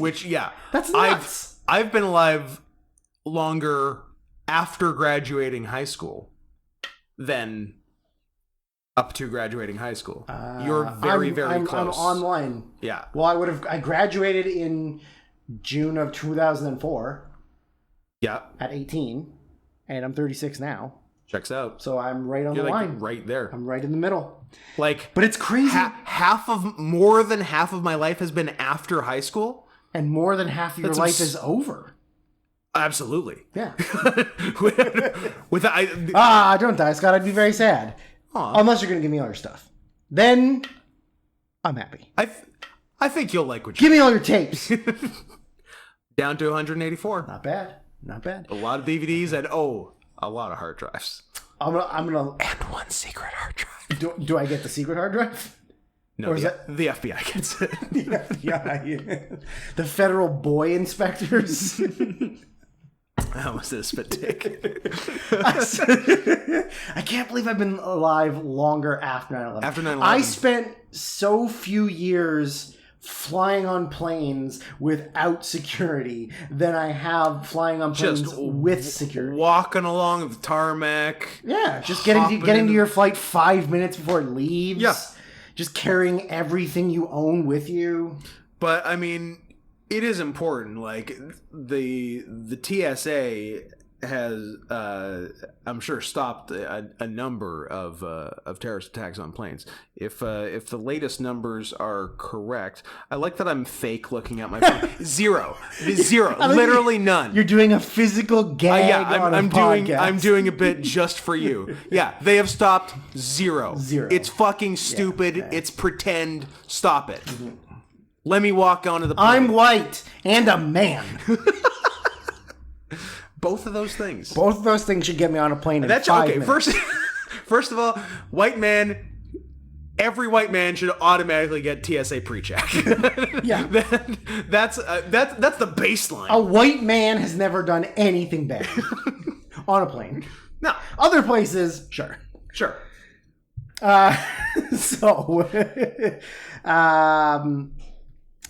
Yeah, so what they decide to do, because he's mad that the reporter exposed him. His wife's mad that the reporter exposed him. Hannibal Lecter now has mad because she's on the rag. Because she's a woman. Hannibal Lecter now has his home address, yeah, which he then gives to the Red Dragon so fast. right away. Via messages in the newspaper? The newspaper. Yes. Yeah. That's how he communicates with him. Yes. So now he knows where he lives, but they intercept that. Yes. And tell William Peterson, so now he has to panic, get his family out of the house. Yeah. And they move them to a safe house. Then they're starring Denzel Washington. Starring Denzel Washington and who's the other one? Kerry Washington. She might be in it. John D. Washington? Who's John D. Washington? Who's the Washington? His son? Who's his son? John David Washington. Oh, so the thing I said? Yeah. Fuck you. His name's not John D, though. It's John David. It's John D. Or David John? Was he in Tenet? He was in Tenet. He was also in Ballers. Okay. That's the guy I'm thinking Ballers. of. Who's the guy? Starring Peter Berg. My favorite director. That's not Michael Is he Mann. also in Black Klansman? Yeah, he's the main guy in Black Klansman. Okay. Yeah. I like that we went to other movies before that movie that we both like. Yes. Yeah, so they're still not having any success finding the guy. And William Peterson has this scene where he's in the evidence room or in the interview room, whatever, with the TV. Yeah. And he's watching on replay this footage that he shot of his next family. Yeah. The next family is just like playing at a pool, sort of. Yeah. And he's like giving this just psychotic, like out loud to himself description of like what the killer's thinking, how he's gonna catch him, what he's gonna do to him, how he'd better not touch that fucking family. Yeah, but like to himself out loud. Yeah, to himself, to no one. while like 3 inches from the screen. Yes, like just staring at the screen. He does that several times because there's time in a restaurant where he's just like looking at his reflection. It's like, you motherfucker, I'm gonna get you. Do not touch that family. So their way of catching him is he's going to reconcile with the reporter. Yes. They're going to use it as a false flag operation. Yeah. Where they'll take no, it's like way too soon to make school shooting jokes, right? Okay, yeah. Let's not. You're going to say soon? No, like the one from like 2 weeks ago. Oh. But, yeah, no. might be probably bad. Probably poor taste. All right. So dodged a bullet. Yeah. Unlike those kids. You know, I didn't feel good about that. Wow. I know. Mark that down. 1:43 Don't and mark 22 it. No seconds. timestamp.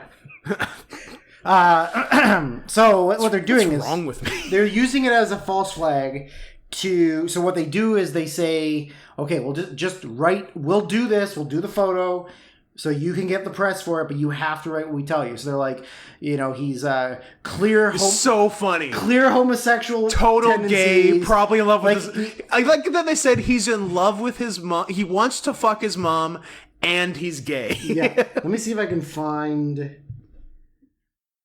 They're just like, how many insulting things can we say about this man? I was hoping that it would just be listed in the quotes, But yeah, the big two were definitely wants to fuck his mom, also is a big gay. I think they also said that like he sexually sodomizes like the male victims, like he a lot of emphasis on the males, and he like fucks them. Yeah, he's probably got a small dick. Got a small dick. Yeah. I really was hoping it would just pop right up, but probably for some reason is going to wear Kangol hats for his entire adult life. Yeah. What's with Tom Noonan and the Kangol hats? Who's going to cover up that weird shaped head? Fair enough. The only thing that gets it done is Kangol hats. You know what? I'm gonna... Tom Noonan and Sam Jackson single-handedly keeping that company alive. Yes, they do.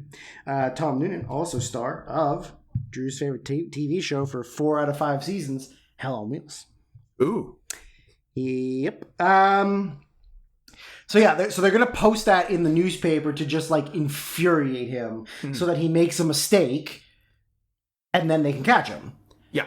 Doesn't work. I mean, it infuriates him, but he doesn't make a mistake. It does not make a mistake. Kidnaps the reporter. Ties him to a wheelchair, sets his ass on fire. That scene is really intense. I like open your eyes and look at me, and he's like, I don't wanna. Yeah. And he goes, if you don't do it, I'm gonna staple your fucking eyelids open. Yeah. And then he opens the eyes, but when he opens his eyes, he realizes that he's fucked. Yeah. He's like, I've seen the killer. He's not gonna let me go. He's sure not. Yeah. So like, that's a really cool scene. Like really intense. I just gotta... I thought there was another... Does the same thing to a girl in Hannibal. Does the same thing to Ed Norton with a cleft palate in the other Red Dragon. Oh, Norton's the... I thought Norton was Red Dragon. Oh, yeah. What am I thinking of? Who's the reporter? You. I'm Philip Seymour Hoffman's the... Oh, PSH. Yeah. Good for him. Yeah. We lost him. R.I.P. Now you get all his work. It's fine. No, Jesse Plemons gets all his work. That is true. Not fair. Or PSH's kid. True. Yeah. Brian S. Hoffman. John D. Hoffman. BSH. Apparently Brian Cox was not the first actor considered for the role. In fact, he was busy at the time on Broadway. The Great White Way. The original choices, in order: Tom Selleck, Brian Dennehy was number 1. I like Dennehy. Bruce Dern, number 2. I like Dern. John Lithgow, number 3, and Mandy Patinkin, number 4. That's an interesting one. I like that too, but that's almost... Mandy's almost too young in 1986 for it. I mean, he's fresh off of Princess Bride. The boat. From Israel? Yeah. I would have liked like a 90s 2000s Mandy as Hannibal. Yeah. And it's actually criminal that Lithgow's never got to play him.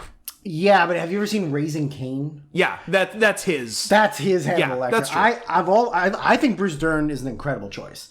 Dern's great. Bruce Dern can play like snarky really well, and I think a snarky Hannibal Lecter is pretty funny. Bruce Dern is great, and would it be eligible now or has it already passed? But he should have been nominated for either supporting or guest Emmy for the most recent season of Goliath with Billy Bob. Billy Bob. Yeah, Bruce is great on that. Nice. I'm definitely in the legal thriller portion of my life. Absolutely. Between Goliath and 59 episodes of Damages And billions. how fast did I watch 59 episodes? Less than 9 days. Oh yeah. 2 days. No, 5 or 6? Probably 6. Probably close to 10 45-minute episodes a day. Wow. 45 to an hour episodes, actually. Wow. Wow, that's a lot of episodes. It was great. So we do get a little bit more of Tom Noonan's character, Francis Dollarhide, which, by the way, is a stupid-ass name. So he works in a photo, like Yeah, some sort of photo lab. I don't know if it's a photo lab or it's like an Thing. editing studio Yeah. for like photos, but also video maybe. Yeah. And he's like, I guess to some extent he is like a genius at it. Like he's very competent and capable, and everybody likes his work. Yeah. But also he's a fucking weirdo who wears like these silly ass tiny little thin blue glasses, and Yeah, he's got like a weird mullet. Yeah, And a cleft lip? He's a creep. Yeah, he's got a cleft lip, weird hair. I forgot that he's 6'7". Oh, he's like the biggest man. He's so big. He's the tallest man that's ever lived. He's enormous. Yeah. So he has like sort of he has a female coworker who's played by Joan Allen, who's blind, Yes. and she sort of has a crush on him. Yeah. Did you? Sorry. Back to Noonan's appearance. Was your mind blown when they said he was 34 years old? Because Yeah, he looks double that. yeah. But how old was he? I'm like, I mean, I think he was close. Like his character was 34. I think actual Tom Noonan is close he to was born in that. 1951. But he's 35 when they 35. filmed it. Yeah, I'm like, He's hold on. 6'5". He's a tall guy. 6'5". But I'm like, hold on. This man is younger than I am now. That's insane. Because he looks ancient. Because, like, his hair's already sort of gray. It's like that blonde going gray look. Yeah. And, obviously balding. But I'm like, how could this... How could this How could this even be? be considerably younger than me? I couldn't believe it. So yeah, we see him at work, and that going into the like dark room thing with that spinny fucking. Yep. I don't know why it was really off-putting for me. Like it was creepy. It was creepy. Like the sound it was making, and Yeah. like it seemed like it should have just been like one quick spin and you're in. It was like but it seemed multiple. like it went on for like 30 seconds. And Yeah. you're like, oh, now I'm in the room. It really It has was- to keep the light out. It was really weird. Yeah. But yeah, so Joan Allen is like a dark room editor thing. I don't know how that works if you can't see the prints, but and also, why would you put her in charge of that? I don't know, but like the Sound editing, sure. yeah, it's a room for photos that have to be in total darkness. So It makes sense that she's it there, makes but she can't sense see. enough for But she can't see the photos. But she can't see anything. so how the fuck is she going to edit the photos if she can't, or like see if they're proofed? If like I don't know. She's very good. She very good. So she kind of like Have we had my favorite cameo of the movie yet? Yeah, I think we have. Did you catch Chris Elliott as Chris a Elliott. random He forensic was one of the scientist with like forensic- one line? with like most of his hair, Yeah. and most like a biggish beard. Yeah, I'm like, what are you doing Doing here? serious acting. Yeah, just doing acting. What are you, a fucking actor? Yeah, get out of here. Yeah, I want your Get out of tiny here, hand. eagle heart. I want your tiny hand. You gotta take my strong hand.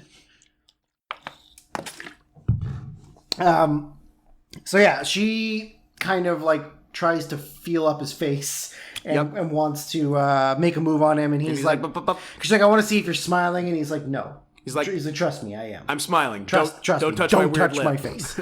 So he ends up they end up going on like having like a dinner at his house. Yeah.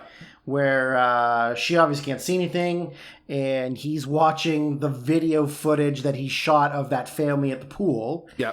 And she's like, "Oh, what are you watching?" And he goes, "Homework or research." Yeah, no, I'm yeah. researching my next project. Yeah. And she goes, "Oh, okay." And then they're sitting on the couch, and she like goes for it. Mm-hmm. And he's very hesitant, but just kind of like lets her. Yeah. And then there's this very, very, very funny scene where, well, I mean, they have sex and it's really weird. They fuck. But there's this really like weird angle POV of him. Yes. As she like goes down and like presumably sucks his dick. Yeah. But it's the, I don't know, the angle of it was strange. really weird. It is strange. I don't know if that's to compensate for him being so tall. Maybe. That they wanted to make it look like he Maybe was that's what a 6'5" blowjob looks like. I guess I'll never find out. But yeah, so that was really weird. And then they have like this weird sex scene. And then But that's not the coolest thing they do together. That is not the coolest thing they do together. So yeah, so after that, they back to work. What does it have to do with it? It's nice. Yeah, I know, but like, are they taking photos of it or something? Nope. Or like they just wanted to go. No, see? it's just a cool thing to do with a blind bitch. Okay. Let me blind you. Let's go find one. Okay. There is. So yeah, I said to Scott off air, I watched this twice in the last week. I'd seen it before, yeah, and I loved it. And I watched it again pre Scott getting COVID in preparation for recording this episode. Yeah. And then a week went by, and I was like, I'm going to refresh it because it's it may be my favorite movie of all time. Michael Mann may be my favorite director of all time. Yep. And I just wanted to get some like fresh, like remind myself on some things to say or jokes or whatever, like haha. So I'm watching it. I watched it last night until like, I don't know, 1:30 in the morning. Good stuff.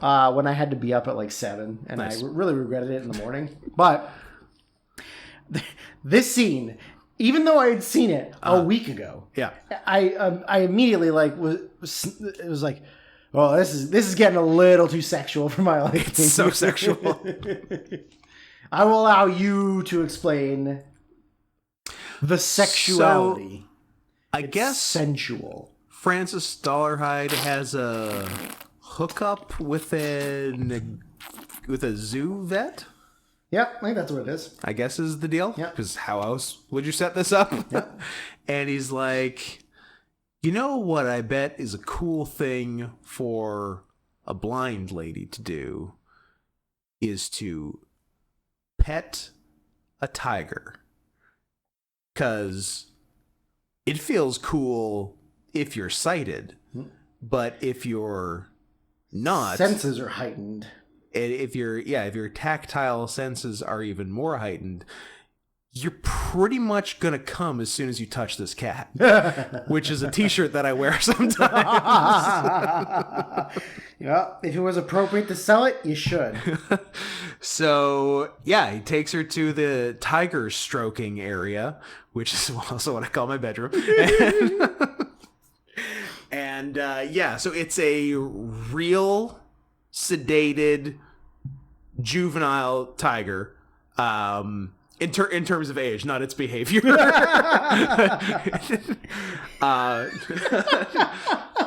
up, tiger. Grow up, tiger. You're being ridiculous. Get a job. Yeah, because when they zoom out and show the whole thing, it is not a full size tiger. But yeah, it's a very sleepy child tiger. But like, it's not her hand, but it's definitely a hand that like, because like you get like, you know, you do the body, but then like you went up and did like forehead and nose and like touching like inside mouth and teeth. I'm like, I hope that fucker's real sedated. Oh, Scott, do I have some news for you? Tell me whoever's hand that was, they don't have that hand anymore. No, this isn't a roar situation. Oh, okay. Full on Joan Allen. Oh, real sedated tiger. Because they do this scene in Hannibal also, and it's quite a good CG tiger. But you know it's CG. And so this one I'm like, it's 1986. I don't think you're doing CG. I'm like, oh no, that's absolutely a real tiger. So Real tiger? Yeah. Really her hand? Awesome. The veterinarian in the scene? Yeah. The veterinarian. The veterinarian. Okay. They went to a real sedation of a tiger at like one of the zoos or something. Yeah. That needed something done. Yeah. And I would expect nothing less of Michael Mann, honestly, at Absolutely this not. point. I mean, it would be weird if this wasn't all real. Michael Mann does not do anything that's not real. No, he's legit. Yeah. Yeah, that's awesome. I am jealous of Joan Allen. Yeah. Crazy. That's just nuts. I'm so jelly. Yeah. So at this point he like is he having second thoughts or doubts? Kind of. A little. Like, I think he thinks... Because as it goes on, because they sort of... Peterson mostly kind of psychoanalyzes him as like, why is he doing these murders? And at the end of the day, it's kind of about acceptance. He like murders this whole family and then positions them where they're just like there with him, watching him, filming home videos and accepting him, not judging him, blah, blah, blah. But yeah, this real life bitch that he didn't have to murder, who's very pretty, who is pretty, she's accepting him. So maybe I don't need to murder families. Yeah, like maybe I can change my ways to be happy. Yeah, but then he's also still just like a creep. So he hangs out in his van outside of her apartment. Sure does. And she shows up with the other guy from work. You can take the creep out of the photo lab. Nope, it doesn't work. Go ahead. So the other guy that they work with like brings her home. He gives her a ride home one day, innocently. But of course he takes that as like she's a slut. She's sleeping around and kills him. Just immediately. Just fucking kills him. Yeah. Just straight up commits a murder. So they're dead now, and he's back to his murdering ways. Yep.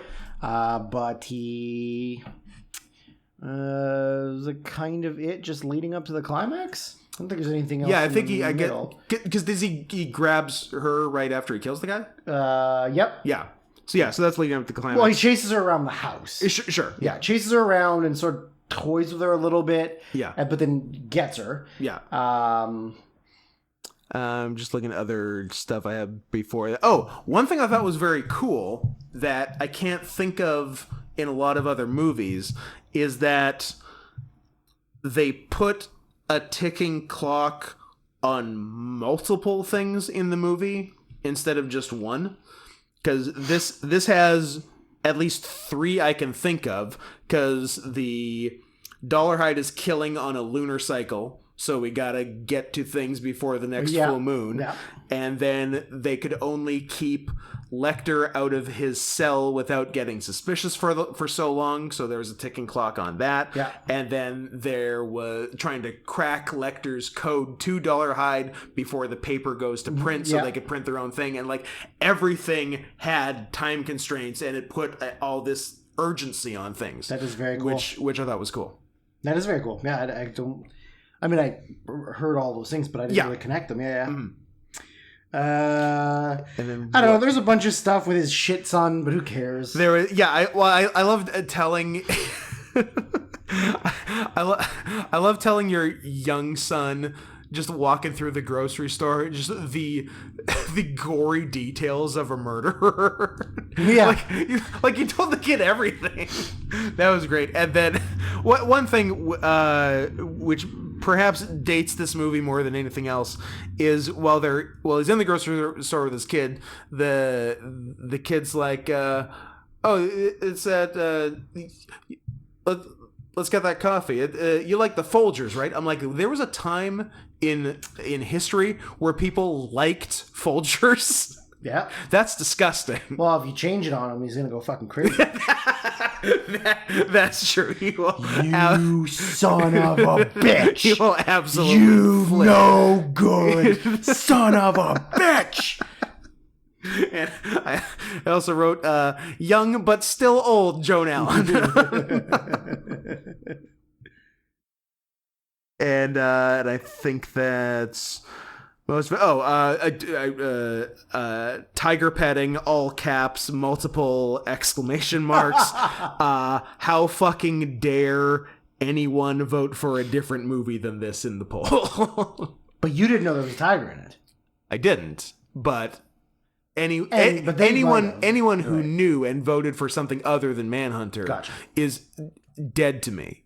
Okay. We're fucking through professionally. I'm gonna go vote. Is it still open? Still live? I don't think the poll from 2+ weeks ago is still open. Yeah. There's before we get to the finale.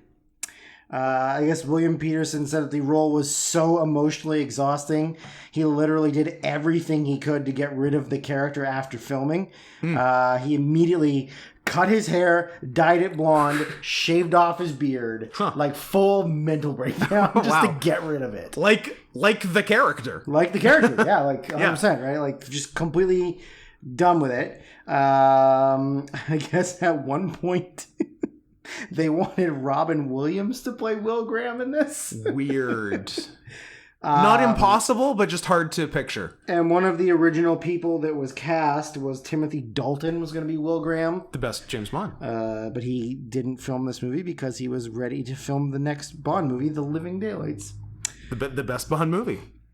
Don't think I've seen it. Don't know. Have I seen a Timothy Dalton Bond movie? I don't know. No, I haven't. No, I haven't. You haven't. But yeah, okay. I guess that's pretty much. I think so. Shit. Yeah, it's pretty much shit. So yeah, what's next? They figure out. They do some detecting. They detect. They detect positive. Yeah, they narrow it down to I can't remember what the criteria was, but they got it down to like a group of like 15 or 20 guys or something. Yeah.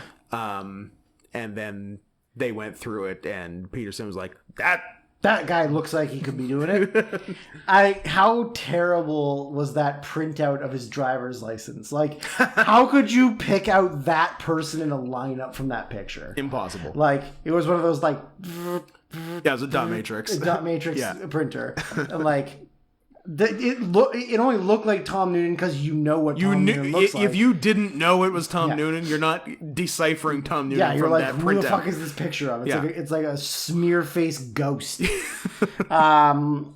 So my favorite member of the Wu-Tang Clan. Smear face ghost. So yeah, he figures out that's who it is. And they find an address for him. Yeah. Which is like, what is it, like in the bayou? I was gonna say, just this house in the woods. Yeah, it's like in the middle of nowhere. Yeah. So they contact the police like wherever this small Florida town is, where the sheriff is a beep. He is. It's Frankie Faison. It is Frankie Faison. Who is not Donald Faison's dad. Who is in both Red Dragon and Hannibal. The next Red Dragon and Hannibal. And is also in... Dare I? My second lock of the week for a TV series. One of the most underrated shows of all time, Banshee. He's an ex-boxer that owns the bar. Okay. I always remember him from the, what the hell is it called? The Chris Rock movie where he becomes an old white guy. CB4. I don't think that's the one. Bigger and Blacker. Heaven Can Wait. Nope, that's Warren Beatty. Down to Earth. I pulled it. He's a black comedian. He dies. Yeah. He gets reincarnated as an old rich white guy. Yeah. He then sings along to the Rough Riders anthem. Yep. And the... Stop. Drop. Shut him down. I don't think that's the part he says, though. Open up shop. When that movie came out, 2001 or 2, around there, I probably saw it like 9 times. Like, it's a lot of times. Like DVD and whatever, not in theaters. Frank Faison is his former best friend and club promoter guy. He then has to convince him that it's him again, like that he's Nice. Yeah. So they track him down to his like shed in the woods. Yeah. But the police are like taking too long to get there, and Peterson like does not want to let him get away. Yeah. And he's pursuing, like, he's running, like, through the bayou or, like, the swamp Yeah. to the place. And Dennis Farina, like, on a walkie is telling him, like, just fucking wait for the police. Like, what are you doing? Like, you need backup for this guy. Pearson's like, no fucking way. The hell I do. He's got a hostage. Yeah. And he's like terrorizing her. He's terrorizing her. Yeah. Look, I'm not a serial killer. Per se. But as far as people to terrorize, Blind Woman's got to be up there. I mean, would. The possibilities are endless. I would just, you know what? You can be so mean. But like, I wouldn't even necessarily do overly mean things. No. I would just go stand in a corner somewhere stuff. and just be quiet. Little stuff. Oh, yeah. And just like, they know you're home. Yeah. But they don't know where you are. Yeah. That's what I would do. You could do so much. Yeah. Yeah. Or just like, well, you know what? Essentially, it's the episode of Candy versus Spenny of who can take the blindfold off first. Yeah. That's what you would do. Exactly. A stick with a black Sharpie on the end, and you just jab them in the face. Yep. Or like in the arms, they're covered in Sharpie. Like, yeah, that's what you do. Just like throw things at them constantly. Yeah, that's all you gotta do.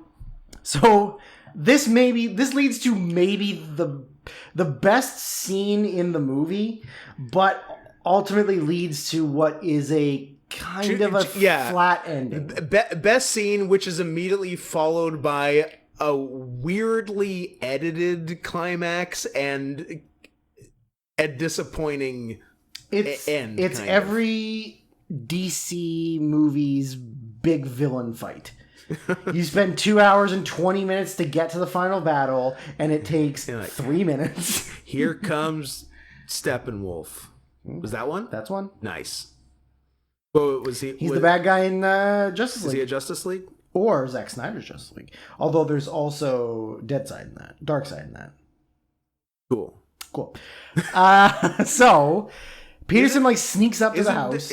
Darkseid also in Batman v Superman: Dawn of Justice? That's right. I said the whole title. I haven't seen either, so I don't know. I don't know.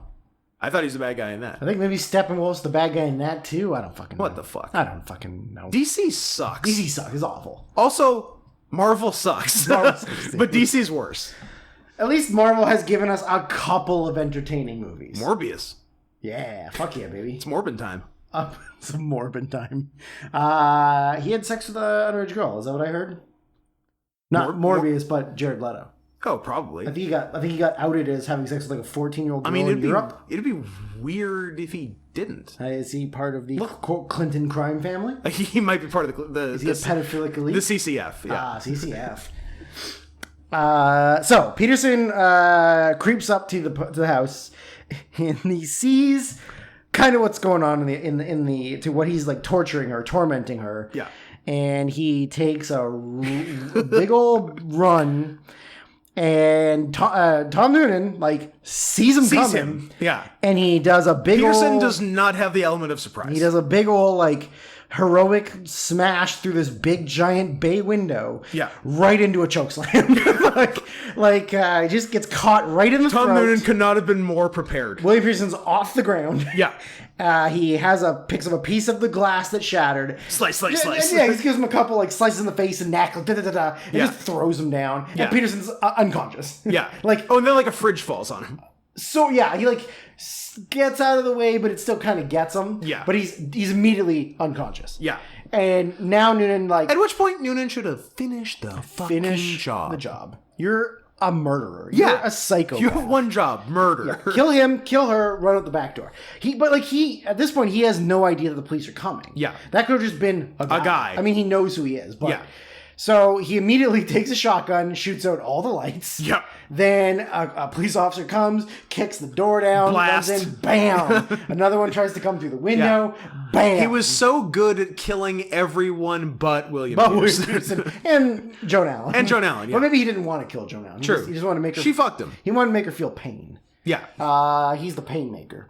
But yeah, so it's like busts through the window, cut him, gets knocked unconscious by the falling fridge. Yeah.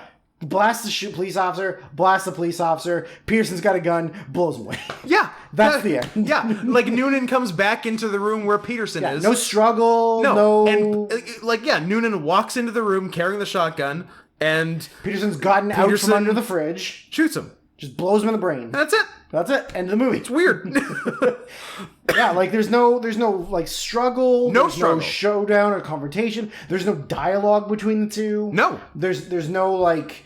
No, they say like big bad speech. Like they say like nothing to each other. Nothing. It's just music. Yeah. But it is Iron Butterflies in Nagata Navita. Yes, because Noonan play because it's the diegetic to the movie or the opposite of diegetic? Diegetic. Like the music is played in the context. Diegetic, yeah, it's played in the context of the movie. Yeah, he that's the scary music he chooses to torment Joan Allen with. Why not? It's spooky. It is spooky. In the Garden of Eden. I'm gonna punch your face you can't see. Now where am I hiding, baby? Is that me? Nope, it's a tree. That's how it goes. But yeah, it's so underwhelming that like this big bad that he's been chasing, just kind of like does nothing and gets killed very quickly. Yeah, it's a strange choice. I'm interested if it goes the same in the book. I don't know. Or if there's more to it. I don't know. I'm not going to read it. Is the book available still? Is it in print? Is it impressing? I'm sure it's in print. I'm gonna look it up. I'm not gonna buy it because I can't read. I was going to say, if only between the pair of us, one was literate. But sadly, not to be. I'm sure you can find a copy. You can buy a paperback for $12. There you go. Or you can buy the entire Hannibal Lecter series collection of 4 books for $42. Red Dragon, Silence of the Lambs, Hannibal Rising. Oh, so Hannibal. I thought Hannibal Rising was just some fucking extra movie they did. No, it's an actual. It's a prequel. Oh, and Thomas Harris wrote it. It's not like that.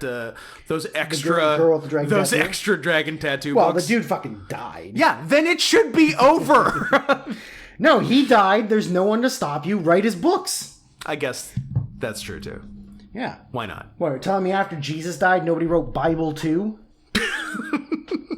That's how we got the New Testament, so I guess that's true. Yeah. But yeah, I mean, the rest of the movie is incredible, and jumping through the window is great. But the rest of it, like that ending is just very flat, and then he just like goes back to his life with his family, back to the beach, beach, all cut up. Wife's still on the rag. Yep, son's still a little wiener. Yeah, they're hatching turtles for some reason, and it's just very. That's it. Very underwhelming finale. I like that Michael Mann does not like to fuck around after the climax. He's like, this is the big thing, and the movie is over. Yeah, that's true. You don't get like a... He doesn't do like Back in the Office. No, you don't get like a 15-minute denouement. Yeah. He really just is like, well, story's over. Yep. Get out of the theater. Yeah. Go back. Get out of the theater. Go back to your life. But I mean, it is like one of my favorite movies. Beginning to window crash, one of the sickest movies of all time. One of the sickest movies of all time. Man, yeah, two in a row. Should we just keep doing Michael Mann movies until they get bad? I mean, it's not a terrible idea. See, the next season's just going to be all Michael Mann movies. Yeah, the Man season. The Man season, which is every season because dudes rock, so. That's true. So we gave you fine people the option of choosing whether we do a William Peterson movie, which would be, I don't know, CSI the movie. CSI. I guess he's done other stuff. I can't think of one offhand. Young yet old Joan Allen, Tom Noonan, or Brian Cox, who ran away with it because if I believe if Pay Pig Eric is any indication of you people as a whole, Brian Cox is the only person he's heard of the whole bunch, and I told him to get his shit together. Oh, maybe he's a big Succession fan, or he's Succession. a big The Ringer fan. Can we do The Ringer? We can't do The Ringer. Damn it! Because we're going to do Spike Lee's 25th Hour, co-starring Brian Cox. He is not the star. For a reason, because no, don't spoil. No. No, I'm not going to say why, but I will say that after 25th hour, you guys don't get to vote on the next two. Now, your voting privileges have been revoked. Yeah, they have been revoked. Now, I will say, if you are clever little monkeys, and if you can figure out the movie that we're doing 2 episodes after 25th hour and write in, we might give you a prize. And if this is anything like the last contest, the prize will be you sending us money, which is just fantastic. The prize will be you get to give us your money and we will say thank you. Yes. That's the prize. That's true. The only hint I will give is pay attention to episode numbers. And that's all I'll say.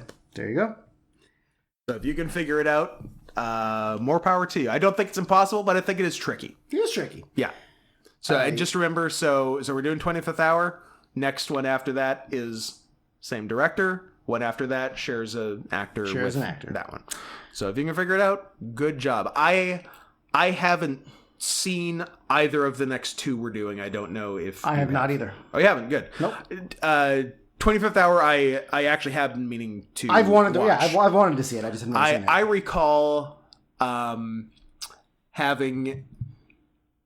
Seeing a lot of the title 25th hour because for the longest time it was at the top along with 21 grams that I also hadn't seen then at the top of my zip.ca DVD queue because the numbers alphabetically came before letters, so those were like the top 2 until I finally rented and copied them, and so I have had a burned DVD copy from the good people at zip.ca of 25th hour for I don't know 13-14 years. Wow. Just sitting there in one of 15 250 DVD binders.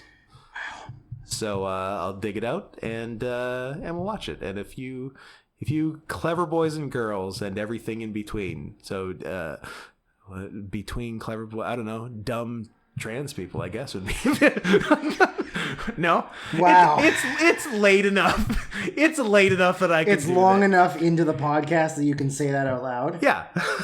So if any of you can figure it out, we'll be impressed and we'll do something nice for you. And we didn't say it up top, so go ahead and follow me at Not Scott Henson on Twitter. At Saren's Buzz on things. Many things. Now, for all of you, I know this is the very end of the podcast, so there's only like 2 people listening. But if you heard, what do you lucky folks get? Any loud drinking noises going on during the course of this episode, first of all, you're welcome. Mm-hmm. Second of all, Chris Goodwin, you can go fuck yourself.